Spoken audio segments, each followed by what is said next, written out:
நம பார்வதி பதையே அரஹர மகாதேவா.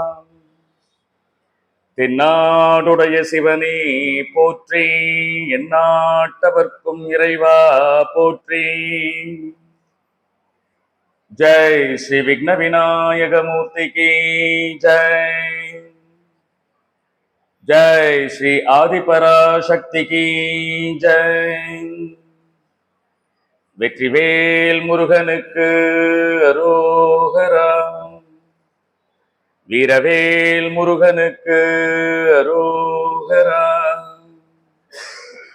சீதாரமண கோவிந்தா கோவிந்தா. ராதாரமண கோவிந்தா கோவிந்தா. ஓம் நம சிவாய. ஓம் நமோ நாராயணாய. நிகழ்கின்ற மங்களகரமான கலியுகாதி வளத்தை தரக்கூடிய உத்தராயண புண்ணியகாலம் சித்திரை மாதம் 25ஆம் நாள். நாளது வளர்ப்பிறை துவாதசியும் ஐயப்பனுக்கே உரிய உத்திர நட்சத்திரமும் கூடியிருக்கக்கூடிய இந்த சுபயோக சுபதினத்திலே, குருவாரம் அமைந்திருக்கக்கூடிய இந்த நல்ல நாளிலே, நாளது 2025ஆம் ஆண்டு மே மாதம் 8ஆம் நாள். அற்புதமாக நம்முடைய தமிழையும் சைவத்தையும் இரு கண்ணென கருதி வளர்க்கக்கூடிய சபைகளிலே முதன்மை சபையாக விளங்கக்கூடிய 120 ஆண்டுகளுக்கும் மேலாக பழமை வாய்ந்திருக்கக்கூடிய பழம்பெரும் திருச்சபையாக நம்முடைய வளர் கந்தகோட்டத்தின் அருகிலே அமைந்திருக்கக்கூடிய நம் சைவ சமய பக்தஜன சபையின் கண் இந்த தொடர் சொற்பொழிவானது எல்லாம் வல்ல இறைவனுடைய அருளினாலும் அவனுடைய ஆசையினாலும் நிகழ்ந்து கொண்டிருக்கின்றது பெரியோர்களே. அந்த வகையிலே கந்தப்பெருமானுடைய திருக்கமலங்களை பணிந்து வணங்கி, அடியார் பெருமக்களுடைய திருப்பாத கமலங்களையும் பணிந்து வணங்கி, குருவருளையும் திருவருளையும் பணிந்து வணங்கி, இந்த நேரத்திலே அடியேனுக்கு இட்ட தலைப்பு என்னன்னு கேட்டால் யாரிடத்திலும் சொல்லக்கூடாது. இது ஒரு ரகசியம். அது என்ன ரகசியம்? அது ஆன்மீக ரகசியம். அதுதான் சிதம்பர ரகசியம். ஆகையினால் சிதம்பர ரகசியமும் சித்திரகூட கோவிந்தனும் என்ற தலைப்பிலே சில சிந்தனை துளிகளை சிந்திப்பதற்கு குருவருளும் திருவருளும் கூட்டிய காரணத்தினால் இருவருளையும் பணிந்து வணங்கி இப்பொழுது நாம தில்லை சிதம்பரநாதனை நோக்கி பயணிக்கின்றோம் பெரியோர்களே. பொதுவாகவே அடுத்த வாரத்தில் வைகாசி மாதமானது ஆரம்பிக்கின்றது. நம்முடைய தமிழ் மாதங்களிலே ஒவ்வொரு மாதத்திற்கும் தனியான சிறப்புகள் உண்டு பெரியோர்களே. அந்த வகையிலே வைகாசிக்கு என்ன சின்ன சிறப்புகள் என்று கேட்டால், முதல் தேதியிலேயே மாசப்புறப்பன்னிக்கே கங்கா ஸ்நானம் செய்தால் சகல நலங்களும் பெறலாம் என்பது நம்பிக்கை. ஒவ்வொரு மாதத்தையும் ஒவ்வொரு பெயரிட்டு அழைப்பது வழக்கம். வைகாசி மாதத்தினை பெரியோர்கள் மாதவ மாதம் என்று அழைப்பார்கள். மாதவ மாதம் என்று 2 அர்த்தம். மிகுந்த தவத்தினை கொண்ட மாதம் என்பது பொருள், மாதவனுக்கே உரிய மாதம் என்பதும் பொருள். ஆகையினால் பல திரு அவதாரங்கள் இந்த வைகாசி மாதத்திலே நிகழ்ந்திருக்கின்றன. முருகனுடைய திரு அவதாரம் இந்த வைகாசி விசாகம். அதனால அவனுக்கு விசாகன் என்று ஒரு பெயர் உண்டு. விசாகன்னா பக்ஷின்ற ஒரு பொருளும் உண்டு. மயில் வாகனத்தின் மேல் அவன் பறப்பதினால் விசாகன் என்ற பொருளும், விசாக நட்சத்திரத்திலே அவதரித்த காரணத்தினால் விசாகன் என்ற பெயரும் திருமுருகனுக்கு உண்டு. ஆகையினால் முருகனுடைய திருத்தலங்களிலே இந்த வைகாசி விசாகம் அற்புதமாக, அது பௌர்ணமியும் சேர்ந்தே வரும். நம்முடைய தமிழ் மாத கணக்கு அப்படி. சித்ரா பௌர்ணமினா அது சித்திர நட்சத்திரத்துல வந்துடும்.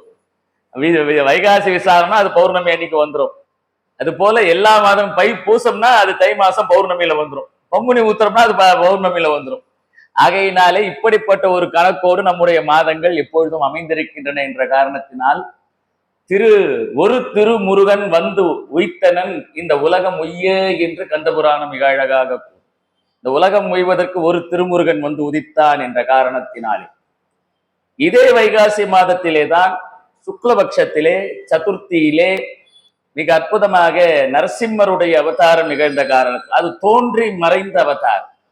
வைணவம் எப்படி கொண்டாடுகின்றது என்று கேட்டால், அந்தியிலே தோன்றி உடனே இரண்ய கசிபுவை விதைத்தருளி உடனே மறைந்தருளிய காரணத்தினாலும் அதையும் கொண்டாடுகின்றது.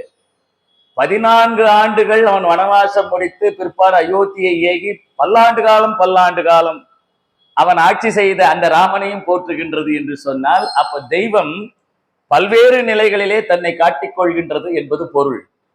அந்த வகையிலே நரசிம்ம ஜெயந்தி சுக்லபக்ஷ சதுர்த்தி திதியிலே அற்புதமாக இந்த வைகாசி மாதத்தினை அலங்கரிக்கின்றது பெரியது. ஆதிசங்கர பகவத் பாதால் தோன்றிய திரு அவதாரம் செய்தருளிய மாதமும் இந்த வைகாசி பஞ்சமி என்ற காரணத்தினால் சங்கர ஜெயந்தியும் ஆக, சிவபெருமானுக்கு இந்த வைகாசி மாதத்திலே ஏற்படுத்தக்கூடிய விரதத்திற்கு ரிஷப விரதம் என்பது பெயர். ரிஷப விரதம் என்பது பெயர். ஆகையினால் இந்த வைகாசி மாதத்திலே சிவபெருமானுக்குரிய விரதங்கள் ஏராளம் ஏராளம் என்று சிவமகா புராணம் மிக அழகாக கூறுகின்றன. அதிலே இந்த ரிஷப விரதமும் ஒன்று. கேதார கௌரி விரதம், பிரதோஷ விரதம் என்று பல்வேறு வகையான விரதங்கள் சிவபெருமானுக்கு அலங்கரிக்கப்படுகின்றன பெரியோர். அந்த வகையிலே இது ரிஷப விரத மாதமாக வைகாசி அடுத்த வாரம் ஆரம்பிக்கிறதுனால இதெல்லாம் சொல்லிடுறோம். ஆகையினால் மிக அற்புதமாக யமதர்மனுடைய அவதார திருநாளும் இந்த வைகாசி விசாகத்திலே நடந்த காரணத்தினால் யமதர்மனுக்கு என்று தனியான கஷேத்திரங்கள் உண்டு, அவன் பணிந்த கஷேத்திரங்கள் உண்டு. அதனால திருக்கடையூரிலே காலசம்ஹார மூர்த்தியாக இருக்கின்றான். திருவாஞ்சியம் மிக அற்புதமான ஒரு கஷேத்திரம். ஆக மிக இது போன்று இருக்கக்கூடிய கஷேத்திரங்களிலே நம்ம வேளச்சேரி தண்டீஸ்வரர் கோவிலானது யமதர்மன் தன்னுடைய தண்டத்தை வைத்து வழிபட்ட காரணத்தினால் அந்த சிவபெருமானுக்கு தண்டீஸ்வரர் என்ற திருநாமம் உண்டாயிற்று. சென்னையில இருக்கக்கூடியதுனால அதனால அதையும் நாம பார்க்கிறோம்.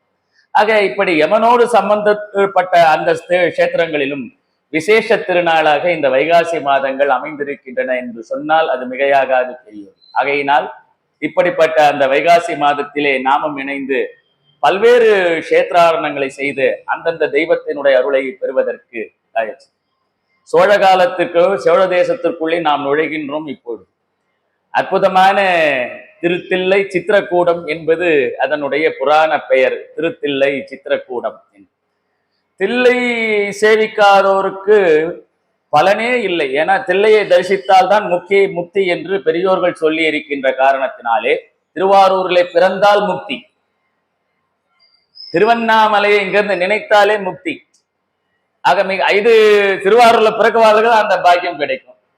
திருவண்ணாமலையை அங்க திருவண்ணாமலையில இருப்பா, ஆனா நினைக்கக்கூடிய பாக்கியம் கிடைச்சிருக்காது. ஆகையினாலே திருவண்ணாமலையை நினைக்க முக்தி, காசியிலே இயல்பாக இருந்தால் முக்தி, நம்ம காஞ்சிபுரம் பக்கத்துல இருக்கக்கூடிய காஞ்சிபுரத்திலே வாழ்ந்தால் முக்தி.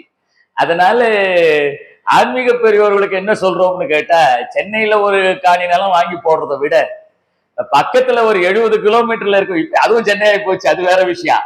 ஆக அதுல ஒரு காணி நிலம் வாங்கி போட்டோம்னா இந்த காஞ்சிபுரம், ஏன்னா அங்க இருந்தோம்னா சும்மா இருக்க மாட்டோம், ஏதாவது ஒரு கோவிலுக்கு போயிட்டு வந்துதான் இருக்கும். அதனால காஞ்சிபுரத்திலே வாழ்ந்தால் முக்தி, சிதம்பரத்தை தரிசனம் பண்ணினால் முக்தி என்ற காரணத்தினாலே இப்ப யாராவது ஒருத்தர்கிட்ட நம்ம சாதாரணமா கேட்கிறோம்னு வச்சுக்கோங்களேன், ஒரு நகைச்சுவையா நீ சிதம்பரத்துக்கு போயிருக்கியா அப்படின்னா அவர் என்ன ஒரு பதில் சொல்லுவார், நான் போன தில்லைன்னு. ஆமா, நான் சென்று வந்த தில்லை சிதம்பரம், நான் போனதில்லை அப்படின்னு சேர்த்து சொல்லிட்டாருன்னா, அப்படின்னா அதுலயும் தில்லை உண்டு, அதுலயும் தில்லை உண்டு. அப்ப வாழ்நாளினுடைய முக்கியத்துவம் என்னவென்று கேட்டால், போனாலும் தில்லை, போகவிருந்தாலும் தில்லை என்பது இந்த சொற்றொடருக்குள்ளே மிக அழகாக அமைந்திருக்கின்றது பெரியோர்களே என்பதை சொல்லி வாங்கோ. ஆக மிக அற்புதமாக இப்ப நாம இது என்ன சித்திரக்கூடம் அப்படின்னு கேட்டா ஒண்ணுமில்லை, கூடம் என்றால் சபை, அனைவரும் கூடியிருக்கக்கூடிய இடத்திற்கு கூடம் என்பது பெயர். இப்ப பள்ளிக்கூடம்னு சொல்றது இல்லையா, ஆக மாணவர்கள் கூடியிருக்கக்கூடிய இடத்திற்கு பள்ளிக்கூடம்னு பேரு. இது என்ன சபை அப்படின்னு சொன்னா சித்திரக்கூடம், அழகான வேலைப்பாடுகள் அமைந்திருக்கக்கூடிய சபையாக இது அமைந்திருக்கின்றது.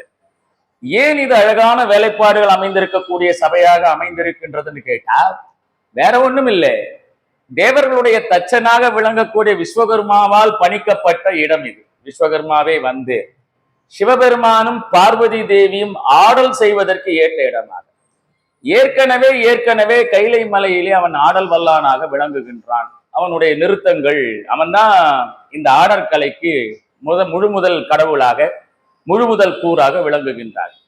இன்னைக்கும் ஆடற்கலையை பயில்பவர்கள் யாராக இருந்தாலும் சரி, யாராக இருந்தாலும் சரி, அது பாரம்பரிய ஆடற்கலையை பத்தி நாம சொல்றோம். இந்த பரதம் போன்று இருக்கக்கூடிய பாரம்பரிய ஆடற்கலைகள், இவங்களுடைய முழு எண்ணம் எதுன்னு கேட்டா, சிதம்பரத்திலே போய் இந்த நாட்டியாஞ்சலியிலே கலந்து கொண்டு அந்த தம்முடைய ஆடல் திறமையை தெரிவிக்க வேண்டும் என்பதுதான் அவர்களுடைய முழு எண்ணமாக விளங்குகின்றது.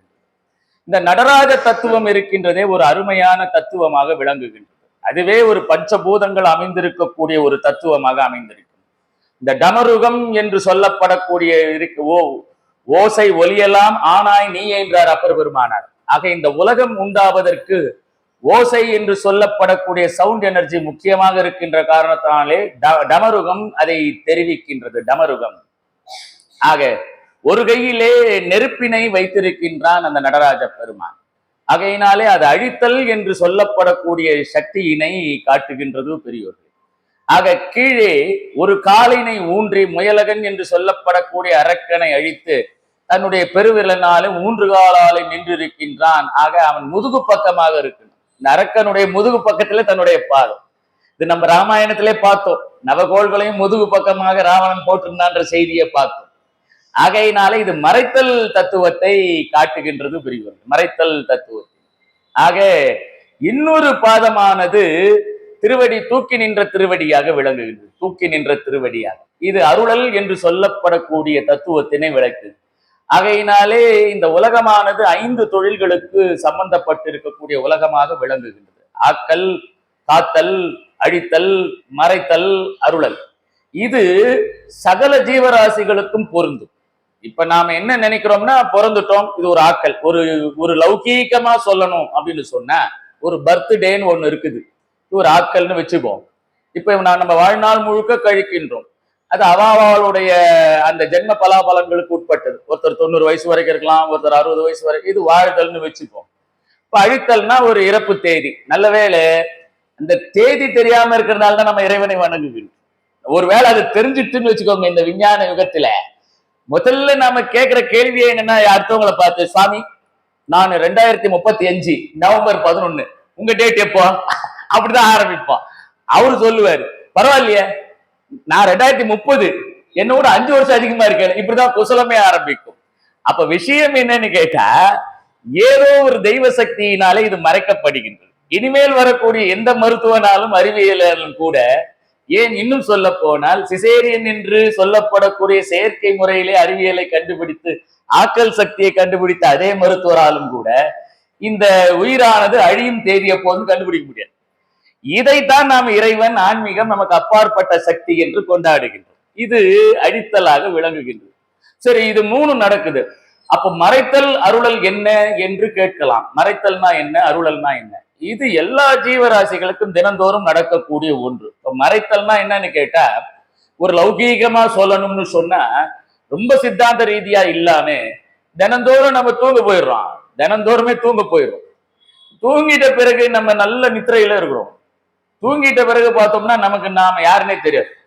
நம்ம பேர் என்ன, நம்ம அப்பா அம்மா யாரு, நம்மளுடைய ஊர் உற்றார் உறவினர் என்ன, நம்ம படிச்ச படிப்பு என்ன, நம்ம அறிவு என்ன, எதுவுமே தெரியாது. இது ஒரு தூக்கம் என்பது சிறு மரணம். சிறு மரணம் என்று கண்ணதாசன். ஆகையினாலே வள்ளுவரும் சொல்றார். ஆகையினால் மிக அற்புதமாக இது மறைத்தல் தத்துவம். சரி, இந்த மறைத்தல் தத்துவமானது அப்படியே நின்று போயிடுதான்னு கேட்டா கிடையாது. அடுத்த நாள் காத்தால விழிப்பு வந்த உடனே இதெல்லாம் நம்ம கிட்ட வந்து சேர்ந்துடுது. நாம படிச்ச படிப்பு என்ன, அப்பா அம்மா யாரு, உற்றார் உறவினர் யாரு, ஆக நேத்து சாப்பிட்ட இரவு சாப்பிட்ட குழம்பு என்ன, இது எல்லாமே ஞாபகம். இது அருளல். இதெல்லாம் இல்லைன்னு சொன்னா இந்த உலகமானது உஜ்ஜீவிக்க முடியாதுன்ற காரணத்தினாலே இந்த 5 தொழில்களை புரிபவனாக நாம் இறைவனை குறிக்கின்றோம் பெரியோர்கள். அந்த 5 தொழில்களுக்கும் ஒரு தத்துவத்தை வைத்திருக்கின்றோம். ஆக்கல், காத்தல், அழித்தல், மறைத்தல், அருளல் என்று.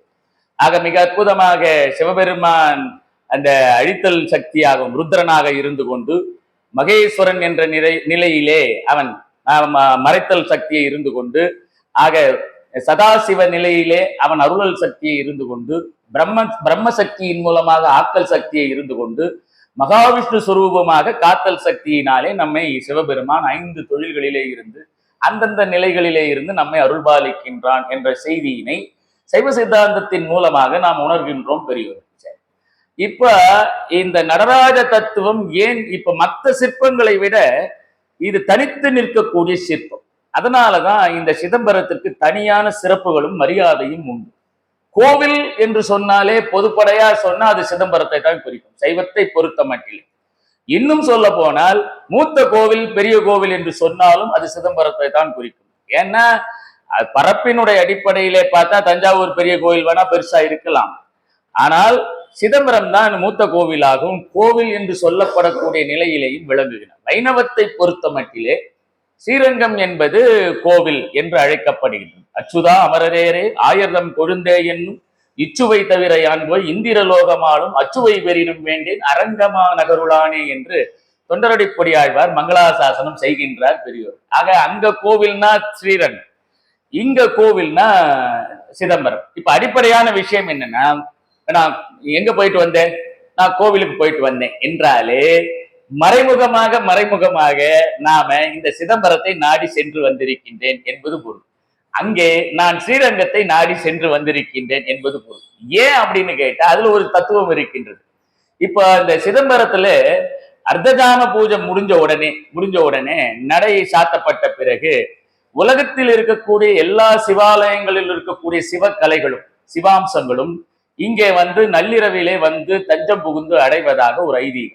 அதனால இது கோவில் என்பது பெயர். அதே போல வைணவத்திலும் 108 வைணவ திவ்ய தேச பெருமாளும் இந்த ஸ்ரீரங்கத்திலே வந்து புகுவதாக ஒரு ஐதீகம். அதனால அதை கோவில் என்றும். அப்ப நம்ம சாதாரணமா கோவில்னு சொன்னாலே நம்ம பக்கத்துல இருக்கக்கூடிய பிள்ளையார் கோவில் கூட போயிட்டு வந்திருப்போம். கோவில்னு சொன்னாலே இதை நோக்கி செல்லுகின்றோம் என்பது பொருள். சிதம்பரத்தை நோக்கி அல்லது ஸ்ரீரங்கத்தை நோக்கி செல்லுகின்றோம் என்பது பொருளாக விளங்குகின்றது பெரியோர். ஆக தேர்ந்தெடுத்த இடமே கைலையில நடனத்தை ஆடினான். பரத முனிவர் தான் அதை நம்ம பூலோகத்துக்கு கொண்டு வர்றார். பரத கண்டத்திற்கு பரத முனிவர் கொண்டு வருகின்றார். பரத கண்டம் என்றே இது பெயராக, அதான் இந்த கலைக்கு பரத கலை என்று பெயராக வருகின்றது பெரியோர். பல்வேறு விதமான நடன அசைவுகளை சிவபெருமான் 108 அசைவுகளை கொண்டு அருளுகின்றார் என்பதனை பார்க்கின்றோம். அதுல முழுமுதல் வடிவமாக இந்த நடராஜனுடைய வடிவத்தை முழுசுமாக நாம் பார்க்கின்றோம். இப்போ மற்ற சிலைகளை நீங்க உருவச் சிலைகளை வைக்கும் போது சிதம்பரத்துக்கு என்ன சிறப்புகள், நிறைய சிறப்புகள். ஒண்ணு, கடவுளை நம்ம இந்து தர்மத்தினுடைய அடிப்படையில் இதுதான் நம்ம தர்மத்தினுடைய சிறப்பம்சம். நம்ம தர்மம் எதையும் ஏற்றுக்கொள்ளக்கூடிய தர்மம் ஏன்னு சொல்றோம்னு கேட்டா, அருவுருவமாகவும் வழிபடலாம், உருவமாகவும் வழிபடலாம், அருவமாகவும் வழிபடலாம். உருவம்னா ஒரு குறிப்பிட்ட தோற்றத்தை கொண்டது உருவம். இப்ப திருமாலினுடைய உருவம், முருகனுடைய உருவம், இதெல்லாம் உருவ வழிபாடு. முழு உருவ வழிபாடு. விநாயகருடைய உருவம், இதெல்லாம் முழு உருவ வழிபாடு. அருவ வழிபாடுனா என்னன்னு கேட்டீங்கன்னா, இப்ப அந்த சிதம்பரத்துல இருக்கக்கூடிய ரகசியம் என்று சொல்லப்படக்கூடிய உருவமே இல்லாத வழிபாடு, அது சிதம்பரத்துல அருவ வழிபாடு. இப்ப அதுக்குள்ள போறோம் நம்ம, அது என்ன ஏதுங்கிறது அதெல்லாம் போறோம் நம்ம. அப்ப அருவுருவ வழிபாடுனா ரெண்டுத்துக்குமே இடைப்பட்ட நிலையிலே இருக்கக்கூடிய வழிபாடு லிங்க வழிபாடு. அதே இந்த லிங்க வழிபாடு தான் சிவன் கோவில்களிலே ஏற்றுக்கொள்ளப்படக்கூடிய ஒரு விஷயமாக விளங்குகின்றது, உருவ வழிபாடு அல்ல. அப்ப சிதம்பரத்திலே இருக்கக்கூடிய வழிபாடு இந்த மூன்றையும் கொண்டதாக விளங்குகின்றது. அருவத்தை கொண்டிருக்கக்கூடிய அந்த சிதம்பர ரகசியம் என்று சொல்லப்படக்கூடிய அந்த தரிசனம், உருவத்தை கொண்டிருக்கக்கூடிய நடராஜர் மூலமாக விளங்கக்கூடிய அந்த தரிசனம், அருவுருவத்தை கொண்டிருக்கக்கூடிய திருமூலட்டானனே போற்றி போற்றி என்று அப்பர் பெருமானார் பாடுகின்றாரே, அப்படி அந்த திருமூலட்டானேஸ்வரரை வழிபடக்கூடிய அந்த லிங்க வழிபாடு, இது மூன்றும் அமைந்திருக்கக்கூடிய மூர்த்தி, தலம், தீர்த்தம் என்று சொல்லப்படக்கூடிய அத்துணையும் கொண்டு சிறப்பிக்கக்கூடியது இந்த சிதம்பரம் என்று சொன்னால் மிகையாது. ஆக இப்படிப்பட்ட அரும்பெரும் கலையினை அற்புதமாக கைலையில நிறைய பேர் பார்க்கிறா. கைலையில இருக்கக்கூடிய சிவபூதகரங்கள் பார்க்கின்றார்கள். எல்லாரும் பதஞ்சலி முனிவர் வழிபடுகின்றார், வியாக்கிரபாத முனிவர் வழிபடுகின்றார், கைலையில இருக்கக்கூடிய நாயன்மார்கள் எல்லாம் வழிபடுகின்றார்கள். இவா ரெண்டு பேருக்கும் ஒரு எண்ணம். என்ன எண்ணம்னா, இப்ப நாமெல்லாம் வழிபட்டுட்டோம் கைலைநாதரை. நம்ம ஏற்கனவே போன பகுதியில கைலை ரகசியத்தை, கைலையினுடைய அதிசயத்தை பத்தி பார்த்தோம். ஆக அங்கே எம்பெருமான் ஆடல் வல்லானாக இருந்து கொண்டு பல்வேறு நடனங்களை இந்த பூதகணங்களுக்கெல்லாம் காட்டி அருளும் பொழுது பூலோக உயிர்கள் என்ன பண்ணுச்சு, பூலோக உயிர்களுக்கும் இந்த நடனத்தை காட்டி அருள வேண்டும் என்று புலிக்கால் முனிவராக விளங்கக்கூடிய வியாக்கிரபாத முனிவரும், ஆக பதஞ்சலி முனிவரும், ஆக பாம்பினுடைய வடிவத்திலே விளங்கக்கூடிய இந்த பதஞ்சலி முனிவரும் வேண்டுகின்றார்கள். வியாக்கிரபாத முனிவர் இங்க வருகை தந்து நம்ம அதுதான் வேங்கீஸ்வரர் கோவில். நம்ம சென்னையில இருக்கிறதுனால சில குறிப்புகளோடவே சொல்லிடுறோம். நம்ம வடபழனியில இருக்கக்கூடிய நூறடி ரோட்ல இருக்கக்கூடிய அந்த பஸ் ஸ்டாப் பக்கத்துல இருக்கக்கூடிய சாந்தநாயகி உடனுரை வேங்கீஸ்வரர் கோவில் இந்த வியாக்கிரபாத முனிவர் வந்து வழிபட்டு. ஆக வடபழனியில மிக தொன்மையான கோவில் எதுன்னா இதுதான் வேங்கீஸ்வரர் கோவில் தான். வடபழனி கோவில் இப்போ ஒரு 400-500 ஆண்டுகளுக்கு முன்னால் சித்தர்களால் உருவாக்கப்பட்ட கோவில். சித்தர்கள் இருந்த இடம் எப்பொழுதுமே மிக அற்புதமாக வேகமாக வளர்ந்து ஆன்மீக அருளை பெற்றுவிடும். அதுதான் திருவண்ணாமலை. வடபழனிக்கும் அந்த இடம் உண்டு. ஆக ரத்தினசாமி, பாகியலிங்க சாமி, அண்ணாசாமி என்று சொல்லப்படக்கூடிய 3 சித்தர்களினுடைய அருளினாலே அருள்வாக்கு சொல்லி வளர்க்கப்பட்ட இடம்தான் நம்ம இப்ப தொழக்கூடிய வடபழனி. தென்பழனிக்கு நிகராக விளங்கக்கூடிய வடபழனி என்னும் திருத்தலம். எதுக்கு சொல்றோம்னா, நம்ம வடபழனி கோயிலுக்கு போயிருப்போம், பக்கத்திலேயே ஆதிமூல பெருமாள் இருப்பாரு, அங்க போக மாட்டோம். அங்கேயே பக்கத்திலேயே, ஏன்னா 100 பேர் வடபழனி கோயிலுக்கு போனாங்கன்னா ஆதிமூல பெருமாள் கோவில் அந்த பூக்கடை பக்கத்திலே இருக்குது. அந்த வடபழனி பூக்கடை பக்கத்திலே இருக்குது. அதுக்கு நிறைய பேர் போயிருக்க மாட்டாங்க. அதோட ஒரு கொஞ்ச தூரத்துலதான், ஒரு அரபரலான தூரத்துலதான் இந்த வேங்கீஸ்வரர் திருக்கோவில், சாந்தநாயகி உடனுரை வேங்கீஸ்வரர் கோவில் அமைந்திருக்கு. இது மிகவும் பழமையான கோவில்னு சொல்றதுக்கு நாம சொல்லிடணும். இந்த வடபழனி கோயிலுக்கு போறவங்க கூட குரு பூஜை நடக்கிறது. இப்ப அது ஒரு கூடுதல் செய்தியா சொல்லிடுறான். இப்ப இந்த ரத்தனசாமி, பாகியலிங்க சாமி, அண்ணாசாமி இந்த 3 சித்தர்களுக்கும் ஜீவ சமாதி பின்னாடி இருக்கு. வடபழனி கோவில் பின்னாடி இருக்கு. அந்த 100 அடி ரோடு போற வழியிலேயே இருக்கு. அங்க போனேன்னா பௌர்ணமி குரு பூஜை எல்லாம் மிக சிறப்பாக நடக்கின்றது. இது ஒரு கூடுதல் செய்தி பெரியவர்கள். ஆகையினாலே மிக அற்புதமாக இந்த வியாக்கிரபாத முனிவரும் பதஞ்சலி முனிவரும் வேண்டுகோள் விடுக்கின்றார்கள் சிவபெருமானுக்கு. இவனும் ஆடல் கலையில் வல்லவன். இப்ப நடராஜர் பெருமானை தனித்து தரிசிக்கலாம். ஏன் தனித்து தரிசிக்கலாம்னா, இது அர்த்தநாரீஸ்வரரை போன்று தன்மை உடையது நடராஜ தத்துவம். இந்த நடராஜருக்குள்ளேயே ஒரு பக்கம் சிவனும் ஒரு பக்கம் சக்தியும் அடங்கி இருக்கின்ற காரணத்தினாலே தனியாக சக்தியை வைத்து வழிபட வேண்டிய அவசியம் நடராஜமூர்த்திக்கு இல்லை என்று புதை சொல்லிடுறோம். இப்ப நடராஜமூர்த்தியே தேரிலே உலா வருவது இங்கதான். இங்க தேரிலே உலா வரக்கூடிய காட்சி இங்கதான், சிதம்பரத்துல தான் பார்க்க முடியும். இதெல்லாம் இந்த கோவில்ல இருக்கக்கூடிய முக்கியமான விசேஷங்களாக விளங்குகின்றன. சரி, இப்ப என்ன ஆயிடுதுன்னு கேட்டா, இவ 2 பேரும் இந்த சிதம்பரத்துல, சிற்றம்பலத்திலே, பொன்னம்பலத்திலே வந்து 5 சபைகள் உள்ளே அற்புதமாக எழுந்தருளி இருக்கின்றன. 5 படிகள் நமச்சிவாய என்று சொல்லப்படக்கூடிய பஞ்சாட்சரத்தை குறிக்கக்கூடிய படிகளாக 5 படிகள் அங்கே விளங்கு. தூணுக்கு ஒரு விளக்கம், மேலே இருக்கக்கூடிய பொன்னம்பலம் என்று சொல்லப்படக்கூடிய தங்க கூரைக்கு ஒரு விளக்கம், அதன் மேல் அடித்திருக்கக்கூடிய ஆணிகளுக்கு விளக்கம், அதன் மேல் இருக்கக்கூடிய ஓடுகளுக்கு விளக்கம் என்று தனி விளக்கம், மனித உடலோடு சம்பந்தப்பட்டிருக்கக்கூடிய விளக்கம் இந்த சிதம்பரத்திலே உண்டு பெரியோர். இப்ப பஞ்சபூதங்கள்னு சொல்றோமே, பஞ்சபூதங்களுக்கும் கோவில் இருக்கின்றது. சரி, வெளியே தான் பஞ்சபூதங்கள் இருக்கின்றது. இப்ப நீருக்கு நம்ம திருவானைக்காவலை சொல்லுகின்றோம், மண்ணுக்கு காஞ்சிபுரத்தை பிருத்திவி ஸ்தலமாக காஞ்சிபுரத்தினை சொல்லுகின்றோம், அற்புதமாக காற்றுக்கு திருக்காலத்தீயினை சொல்லுகின்றோம், ஆக நெருப்புக்கு திருவண்ணாமலையை சொல்லுகின்றோம், ஆகாசத்துக்கு சிதம்பரத்தை சொல்லுகின்றோம். இது ஏன் இதெல்லாம் நாம வச்சிருக்கோம் அப்படின்னு கேட்டா, பஞ்சபூதங்கள் இறைவனுடைய ஒடுக்கத்திற்கும் அடக்கத்திற்கும் கட்டுப்பட்டோம். நமக்கு மேலானவை பஞ்சபூதம். ஒரு தீயை எதிர்த்து, ஒரு காற்றை எதிர்த்து, ஒரு நீரை எதிர்த்து, இந்த பூகம்பத்தை எதிர்த்து நம்மளால ஒண்ணும் பண்ண முடியாது. அப்ப நாம முதல்ல இதை உணர்ந்துடணும். யாராக இருந்தாலும் இதன் மேல் நம்பிக்கை இல்லைன்னா கூட இதை உணர்ந்துடணும். நமக்கு மேலான ஒரு சக்தி நம்மை ஆளுகின்றது என்பதை முதல்ல அந்த முடிவுக்கு வந்துடணும். இதை நம்ம நம்பிக்கை இல்லாதவங்களுக்கு சொல்லிடுறோம். இது மேலான சக்தி நம்மை ஆளுகின்றது. ஒரு பூகம்பம் வந்துடுதுன்னா அதை எதிர்க்க முடியாது நம்மளால. ஒரு இடம் தீ பிடிச்சிருந்தா அந்த இடத்துல இருந்து வரக்கூடிய வழி தெரியாது நமக்கு. ஆக இந்த சக்திகளை ஆளக்கூடிய ஒரு சக்தியை நாங்கள் இறைவனாக மதிக்கிறோம். அதுக்கு ஒரு உருவம் கொடுக்கிறோம், அதுக்கு ஒரு தன்மையை வைக்கின்றோம். இதுதான் தத்துவம், இதுதான் தத்துவமாக விளங்குது. ஆகையினாலே இப்ப விஷயம் இப்ப நான் இது வெளியே தான் இந்த தத்துவங்கள் இருக்குதான்னு கேட்டா, நம்ம உடம்புக்குள்ளேயே அந்த தத்துவங்கள் இருக்கின்றன. சிதம்பரம் கோவிலே ஒரு நம்மளுடைய உடல் அமைப்பை கொண்டிருக்கக்கூடிய ஒரு கோவில் தான்.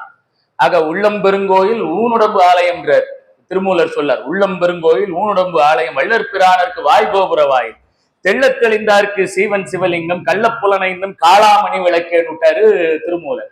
ஆகையினாலே மிக அற்புதமாக இது என்ன 5 பூதங்கள் நமக்குள்ள எப்படி இருக்குது அப்படி கேட்கலாம். ஒண்ணுமே இல்லை. ஆக இது நம்ம பாதமானது பிருத்திவியில பூமியிலே படுகின்றது. அப்ப இந்த பாதம் படக்கூடிய இடமானது பூமியோடு சம்பந்தப்பட்டது. அடுத்து மேலே வருகின்றோம், மலஜலங்களோ சம்பந்தப்பட்டது. ஆக இது அப்பு என்று சொல்லப்படக்கூடிய அந்த அந்த பூதத்தோடு நம்முடைய உடம்பும் பஞ்சபூதங்களும் எப்படி சம்பந்தப்படுகின்றன என்பதை சித்தாந்தத்தின் மூலமாக இப்பொழுது நாம் சொல்லுகின்றோம். வாங்க. ஆக மிக அற்புதமாக இப்ப மேலே இருக்கக்கூடிய அந்த மலஜல இத்தியாதிகள் இருக்கக்கூடிய இடமானது நீரோடு சம்பந்தப்பட்டு இருக்கக்கூடிய இடமாக விளங்கும். அதுக்கு மேல இங்க வந்துட்டோம்னா இந்த இந்த இத தொப்புளுக்கு வந்துட்டோம்னு சொன்னோம்னா இதுல இந்த உள்ளுக்குள்ள ஒரு வகையான உஷ்ணம் நிலவுகின்றது. அதுதான் இன்னைக்கு இருக்கக்கூடிய அறிவியலானது அசிடிட்டி, ஆசிடு சரியா சுரக்கல, பல்வேறு நோய் காரணங்களுக்கு அதுதான். ஆக இது உடம்பினுடைய உஷ்ணநிலை நம்ம கொஞ்சம் அறிவியலும் பார்க்கிறோம். உடம்பினுடைய உஷ்ணநிலையை சீராக வைப்பதற்கு உதவுகின்றது. இந்த உடம்பினுடைய உஷ்ணநிலை சீராக இருப்பதற்கு அறிவியல் என்ன சொல்றதுன்னு கேட்டா 98.6 டிகிரின்னு சொல்லு. இது நார்மல் டெம்பரேச்சர்னு சொல்றோம். ஆக மொத்தம் இந்த பகுதியான இந்த வயிற்று வரைக்கும் இருக்கக்கூடிய பகுதியானது நெருப்பினை குறிக்கின்றது பஞ்சபூதம். அப்ப கீழே கால் பகுதியானது மண், இடையிலே இருக்கக்கூடிய பகுதியானது நீர். ஆக இந்த வயிற்று பகுதியானது நெருப்போடு சம்பந்தப்பட்டிருக்கின்றது. ஆக இந்த நுரையீரல்ல இருந்து நம்ம இந்த தொண்டை மூக்கு வரைக்கும் இருக்கக்கூடிய பகுதி காற்று. ஆக இதுதான் சுவாசிக்கின்றது. அந்த சுவாசத்தை வெளியே எடுக்கின்றோம், உள் இழுக்கின்றோம். ஆக 21,600 முறை நாம் சுவாசிக்கின்றோம் ஒரு நாளைக்கு. இப்ப இதுல என்ன விஷயம்னு கேட்டா, நான் பார்த்தாதான் நம்புவேன்றவங்களுக்கு இது சொல்லிடும். இது வரைக்கும் நம்ம பிறந்ததுல இருந்து கல்லறையிலிருந்து கருவறை வரைக்கும் அல்லது கருவறையிலிருந்து கல்லறை வரைக்கும் நாம எதோடு சம்பந்தப்பட்டு இருக்கிறோம் என்று சொன்னால் சுவாசம் என்று சொல்லப்படக்கூடிய காற்றோடு சம்பந்தப்பட்டிருக்கோம். ஆனால் தாயினுடைய கருவிலிருந்து கல்லறை வரைக்கும் காத்தை நம்ம பார்த்ததே கிடையாது. காத்தை உணரதான் முடியும், பார்க்க முடியும். அதுபோல கடவுள் என்று ஆன்மீகவாதிகள் நாடுகின்றார். அப்பர் பெருமானார் தான் மிக அழகாக சொல்லுவார், விறகில் தீயினன். கடவுளுடைய தன்மையை யார்கிட்ட கேட்கணும்னா அப்பர் பெருமானார் சொல்லுகின்றார். விறகை பார்க்கின்றோம், அது விறகு என்று பார்ப்பவர்களுக்கு அது விறகு, அதிலே தீயாக அவன் இருக்கின்றான். பாலில் படு நெய்யினன், பால் என்று பார்ப்பவர்களுக்கு அது வெறும் பால், ஆனால் அதனுள்ளே நெய் இருக்கின்றது. அது அனுபவத்தின் மூலமாக பெறப்படுவது. இந்த பாலை கடைந்து அது அனுபவத்தின் மூலமாக மறையனின்றுடன் மாமணி சோதியன் என்று சொல்வார். இப்படியாக இறைவன் மறைந்திருக்கின்றான். அது உணரப்பெற்றவர்களால் மட்டுமே உணர முடியுமே ஒழிய அத்துணை பேராலும் உணர்ந்து விட முடியுமா என்பது ஒரு கேள்விக்குறிதான். இப்பதான் முக்கியமான இடத்துக்கு வந்துட்டோம். இப்ப இது வரைக்கும் காற்று. இப்ப இந்த மூளை நரம்புகள், கண்ணு, இந்த தலை, இந்த சிரசு, கபாலம், இதெல்லாம் நம்ம ஆகாயத்தோடு ஒப்பிடுகிறோம். ஆகாயத்தோடு என்ன அந்த நியூரான்ஸ் அந்த இதெல்லாம் நம்ம மூளை, ஏன்னா மூளையில ஏகப்பட்ட விஷயங்கள் விளங்குகின்றன. ஒரு 8 GB RAM சேமிக்க முடியாத அளவுக்கு சக்தியை நம்முடைய மூளை சேமிக்கின்றது என்று சொல்லுகின்றார்கள் மிக அற்புதமாக. ஆகையினாலே இந்த மூளை அபரிவிதமான சக்தியை கொண்டது. இது ஆகாயத்தை நோக்கி இருக்கின்றது. இந்த கபால மோட்சம் என்று சொல்லப்படக்கூடிய இந்த மோட்சம் பெற்றால்தான் மேலே இருக்கக்கூடிய முக்தி அடைந்து இறைவனை பெற முடியும். இது எல்லாமே ஆகாசத்தோடு சம்பந்தப்பட்டது. ஆக ஆகாசத்தோடு சம்பந்தப்பட்டிருக்கின்ற காரணத்தினால் இது ஏகப்பட்ட நமக்கு தெரியாமலே ஏகப்பட்ட நிகழ்வுகள் உள்ளே நிகழ்ந்து கொண்டிருக்கின்றன. அதுபோல ஆகாசத்திலும் ஏகப்பட்ட நிகழ்வுகள் நிகழ்ந்து கொண்டிருக்கின்றன. எல்லாத்தையும் உணர்ந்துடலாம் நம்ம பஞ்சபூதத்துல. இப்ப நம்ம மண்ணை பார்க்கிறோம், உணர்ந்துடுறோம். நீரை பார்க்கிறோம், அது குளிர்ச்சியானது என்பது தெரிகின்றது. நெருப்பை பார்க்கின்றோம், இது சூடானது என்பது தெரிகின்றது. ஆனால் காற்றை பார்க்கின்றோம், காற்றை பார்க்க முடியல, உணர்கின்றோம். ஆனால் இது தென்றல், இது புயல் என்று நம்மால் வேறுபடுத்த முடிகின்றது. ஆனால் ஒன்னே ஒன்று, ஆகாசத்தை பார்க்கின்றோம், ஒண்ணுமே புரியல, அது ஒரு நீல நிறமாக விளங்குகின்றது. உண்மையாக நீல நிறம் தானான்றது தெரியாது. அதுல எத்தனை கோள்கள், எத்தனை அறிவியல் என்ன சொல்லுகின்றதுன்னு கேட்டா, பல கோடி ஆண்டுகளுக்கு முன்னால் சூரியனுடைய ஒரு பகுதியானது உடைந்து வந்து கீழே வந்து விழுந்து அது குளிர்ச்சி பெற்று பூமியினுடைய திராவகமாக மாறியது என்று அறிவியல் மிக அழகாக சொல்லுகிறது. அப்போ ஆகாசத்தை நம்மால் கணக்கிடவே முடியாது. இன்னைக்கு இருக்கக்கூடிய ஸ்பேஸ் சயின்டிஸ்ட் கூட அதை உணர்கின்றார். ஏன்னா அதுல அவங்களுக்கு தெரியாத விஷயங்கள் இன்னும் புலப்பட்டு கொண்டே இருக்கின்றன. ஒருவேளை வேற்று கிரகம் இருக்கின்றதா, வேற்று கிரக வாசிகள் இருக்கின்றார்களா என்பதை நாசா இன்னும் ஒரு முடிவுக்கு வராமல் தான் ஆராய்ச்சி செய்து கொண்டிருக்கின்றார். அந்த வகையிலே ஆகாசம் என்பது எல்லாத்துக்கும் அப்பாற்பட்ட சக்தியாக விளங்கும். இந்த வகையிலே இப்ப நம்ம கஷேத்ராடனம் பண்ணணும்னு நம்ம போயிட்டோம்னா, கஷேத்ராடனம் பண்ணணும்னு போயிட்டோம்னா நாம முதல்ல போக வேண்டிய இடம் எதுன்னா சிதம்பரம். முதல்ல சோழ நாட்டிலே விளங்கக்கூடிய சிதம்பரத்துக்கு தான் போக வேண்டும். அங்கே இருந்து அவனுடைய அருளை பெற்றுக்கொண்டு, திருமூலட்டானனுடைய அருளையும் நடராஜ பெருமானுடைய அருளையும் பெற்றுக்கொண்டு அற்புதமாக அங்கே இருந்து கிளம்ப வேண்டும் என்பதுதான் ஒரு நியதி. பிற்பாடு பல்வேறு கஷேத்திரங்களுக்கு போகும். அப்போ இப்ப மறுபடியும் இந்த புராண கதைக்கு வந்துடும். இதெல்லாம் தத்துவங்கள். இப்ப இந்த புராண கதைக்கு வந்துடும். இப்போ வியாக்கிரபாத முனிவர், பதஞ்சலி முனிவர் அழைக்கின்றார்கள். சிவபெருமானும் சக்தியும் அதற்கு சிவபெருமான் வெறுமனே ஆடிட முடியுமா? தகுந்த சபை வேண்டாமா? சிலப்பதிகாரம் தான் மிக அழகாக நாட்டியத்தினுடைய அமைப்பு எப்படி இருக்கும், நாட்டிய கூடத்தினுடைய அமைப்பு எப்படி இருக்கணும்னு இளங்கோவடிகள் சுட்டி காட்டுகின்றார். ஒரு ஒரு குச்சி எடுத்துக்கணும், அதோட உயரம் எப்படி இருக்கணும், அகலம் எப்படி இருக்கணும், நீளம் எப்படி இருக்கணும், பார்ப்பவர்கள் எங்க இருக்கணும், இதெல்லாம் சிலப்பதிகாரத்தில் குறிப்பிடப்படுகின்றது. அப்படிதான் மாதவி நடனமா இயற்றுகின்றாள் சோழ நாட்டிலே. விஷயம் என்னன்னா, சோழ நாட்டுல ஒரு நாட்டிய கலைக்கு அந்த காலத்திலே ரொம்ப நாள் இல்லை, 1000 ஆண்டுகளுக்கு முன்னால் கொடுத்த அந்த சிறப்பினை நாம் அறிந்து கொள்ள வேண்டும். நாட்டிய கலைக்கு இப்ப நடராஜருக்கு முன்னாடி நாட்டிய கலையினுடைய சிறப்பை பார்க்கணும். அவன் என்ன பண்றான், சோழ நாட்டு மன்னன் இந்த நாட்டிய மங்கைகளுக்கு கொடுத்த சிறப்பை நீங்க பார்க்கணும். என்ன பண்றான்னா, எதிரி நாட்டுக்கு போறான்ல, வெற்றி பெறுகின்றான், எதிரியிடம் வெற்றி பெறுகின்றான். அவனுடைய வெண்கொற்ற கொடையை அவன் பறிக்கின்றான். அந்த வெண்கொற்ற கொடையை சீவி ஒரு கோல் எடுக்கின்றான். இந்த கோலினை, அதாவது எதிரி நாட்டு மன்னன், அதாவது அந்த நாட்டினை வெற்றி கொண்டான் என்ற பெருமிதத்தோடு அந்த கோலினை எடுக்கின்றான். எதுக்கு நாம இதை சொல்றோம்னு சொன்னா, அந்த காலத்திலே 1000 ஆண்டுகளுக்கு முன்னால் சோழ நாட்டிலே நாட்டிய மங்கைகள் எவ்வாறு சிறப்புப்படுத்தப்படுத்தினார்கள், கலைகள் எவ்வாறு சிறப்புப்படுத்தப்பட்டன என்பதற்கு இது ஒரு சான்று. அவன் எடுக்கிறான். எடுத்த பிறகு அவன் சும்மா இல்லை, அதை எடுத்து போய் பல்வேறு புனித நதிகளிலே நீராட்டுகிறான். மறுபடியும் அது ராஜசபைக்கு எடுத்துணும், சோழ நாட்டினுடைய சபைக்கு வருகின்றது. இந்த தலைக்கோல் என்று சொல்லப்படக்கூடிய இந்த கோலுக்கு பல்வேறு வேத விற்பனர்களை வைத்து பூஜை எல்லாம் பண்றோம். இப்போ இந்த சோழ நாட்டிலே ஒரு நாட்டிய மங்கை ஆடுகின்றாள். இந்த பல்வேறு நியதிகளுக்கு உட்பட்டு நாட்டிய மங்கை ஆடுகின்றாள். ஆடின பிறகு என்ன ஆகுதுன்னு கேட்டா, இப்ப ஒரு மங்கையை அவர்கள் தேர்ந்தெடுக்கின்றார்கள். இவள் தான் சிறந்த நடன மங்கை.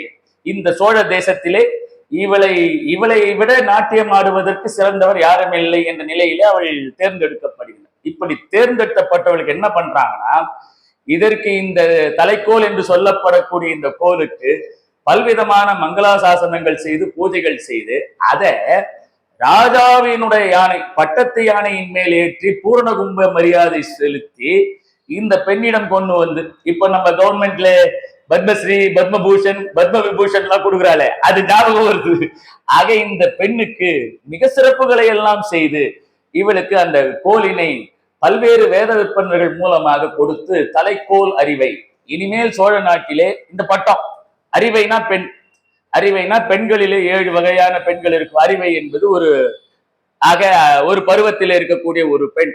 ஆக தலைக்கோல் அறிவை என்ற பட்டத்தினை உனக்கு கொடுக்கின்றோம் என்று சோழ நாடு இந்த நாட்டிய கலைஞர்களுக்கு இப்படி ஒரு சிறப்பினை ஏற்படுத்துகின்றார். அப்படின்னு சொன்னா, இந்த பழங்காலத்திலே நம்முடைய கலைகள் எவ்வாறு அங்கீகரிக்கப்படுகின்றன என்பதை நாம் சிந்திக்க வேண்டும் பெரியோர்கள். அந்த வகையிலே தலைக்கோல் அறிவை மாதவி தலைக்கோல் அறிவை சிலப்பதிகாரத்திலே மாதவி அப்படிதான் ஏற்றுக்கொள்ளப்படுகின்றாள் சோழ நாட்டிலே. பிற்பாடு கோவலன் வருகின்றான் இந்த கதைகளை. இப்ப நாம் அதுக்குள்ள போல, சிலப்பதிகாரத்துக்குள்ள போல. ஆக இந்த நாட்டியத்துக்கு அதிபதியாக விளங்கக்கூடிய எம்பெருமான் இந்த சபையை அமைக்கணும்னு சொல்ற. இப்ப விஸ்வகர்மாவே கீழே இறங்கி அற்புதமான இந்த சபையினை அமைக்கின்றார். அதுதான் 40 ஏக்கரால அமைந்திருக்கக்கூடிய கோவில். இன்னைக்கு அதோடைய பரப்பளவு நீங்க பாத்தீங்கன்னா 40 ஏக்கராக்கு மேல. உங்களுக்கு தெரியும் ஒரு ஏக்கரானா எவ்வளவு பெரிய நிலம் என்று. 40 ஏக்கரானா அதோடைய நிலப்பகுதி எவ்வளவு பெருசாக இருக்கும்ன்றது நமக்கு தெரியும். ஆக பல்வேறு விதமான மிக நேர்த்தியான கோபுரங்களை எல்லாம் கொண்டு இந்த சபையானது, அந்த காலத்துல இது அமைக்கப்படல, பல்லவ மன்னன் கட்டுறான், அப்புறம் சோழ மன்னர்கள் திருப்பணி பண்றாங்க. ஆக இந்த சபையானது அமைக்கப்படுகின்றது. பல்வேறு வேலைப்பாடுகளுக்கு இடையே இந்த சபை, அதனால சித்திரக்கூடம் என்ற பெயரினை பெறுகின்றது. ஆக தில்லை மரங்கள் அதிகமாக இருந்த காரணத்தினால் தில்லை திரு சித்திரக்கூடம் என்ற பெயரினை இது பெறுகின்றது. சரி, இப்ப நாட்டியம் ஆடுகின்றார்கள், எல்லாரும் பார்க்கின்றார்கள். இதுக்கு ஒரு ஜட்ஜு வேணுமே, நடுவராக இருக்க வேண்டுமே.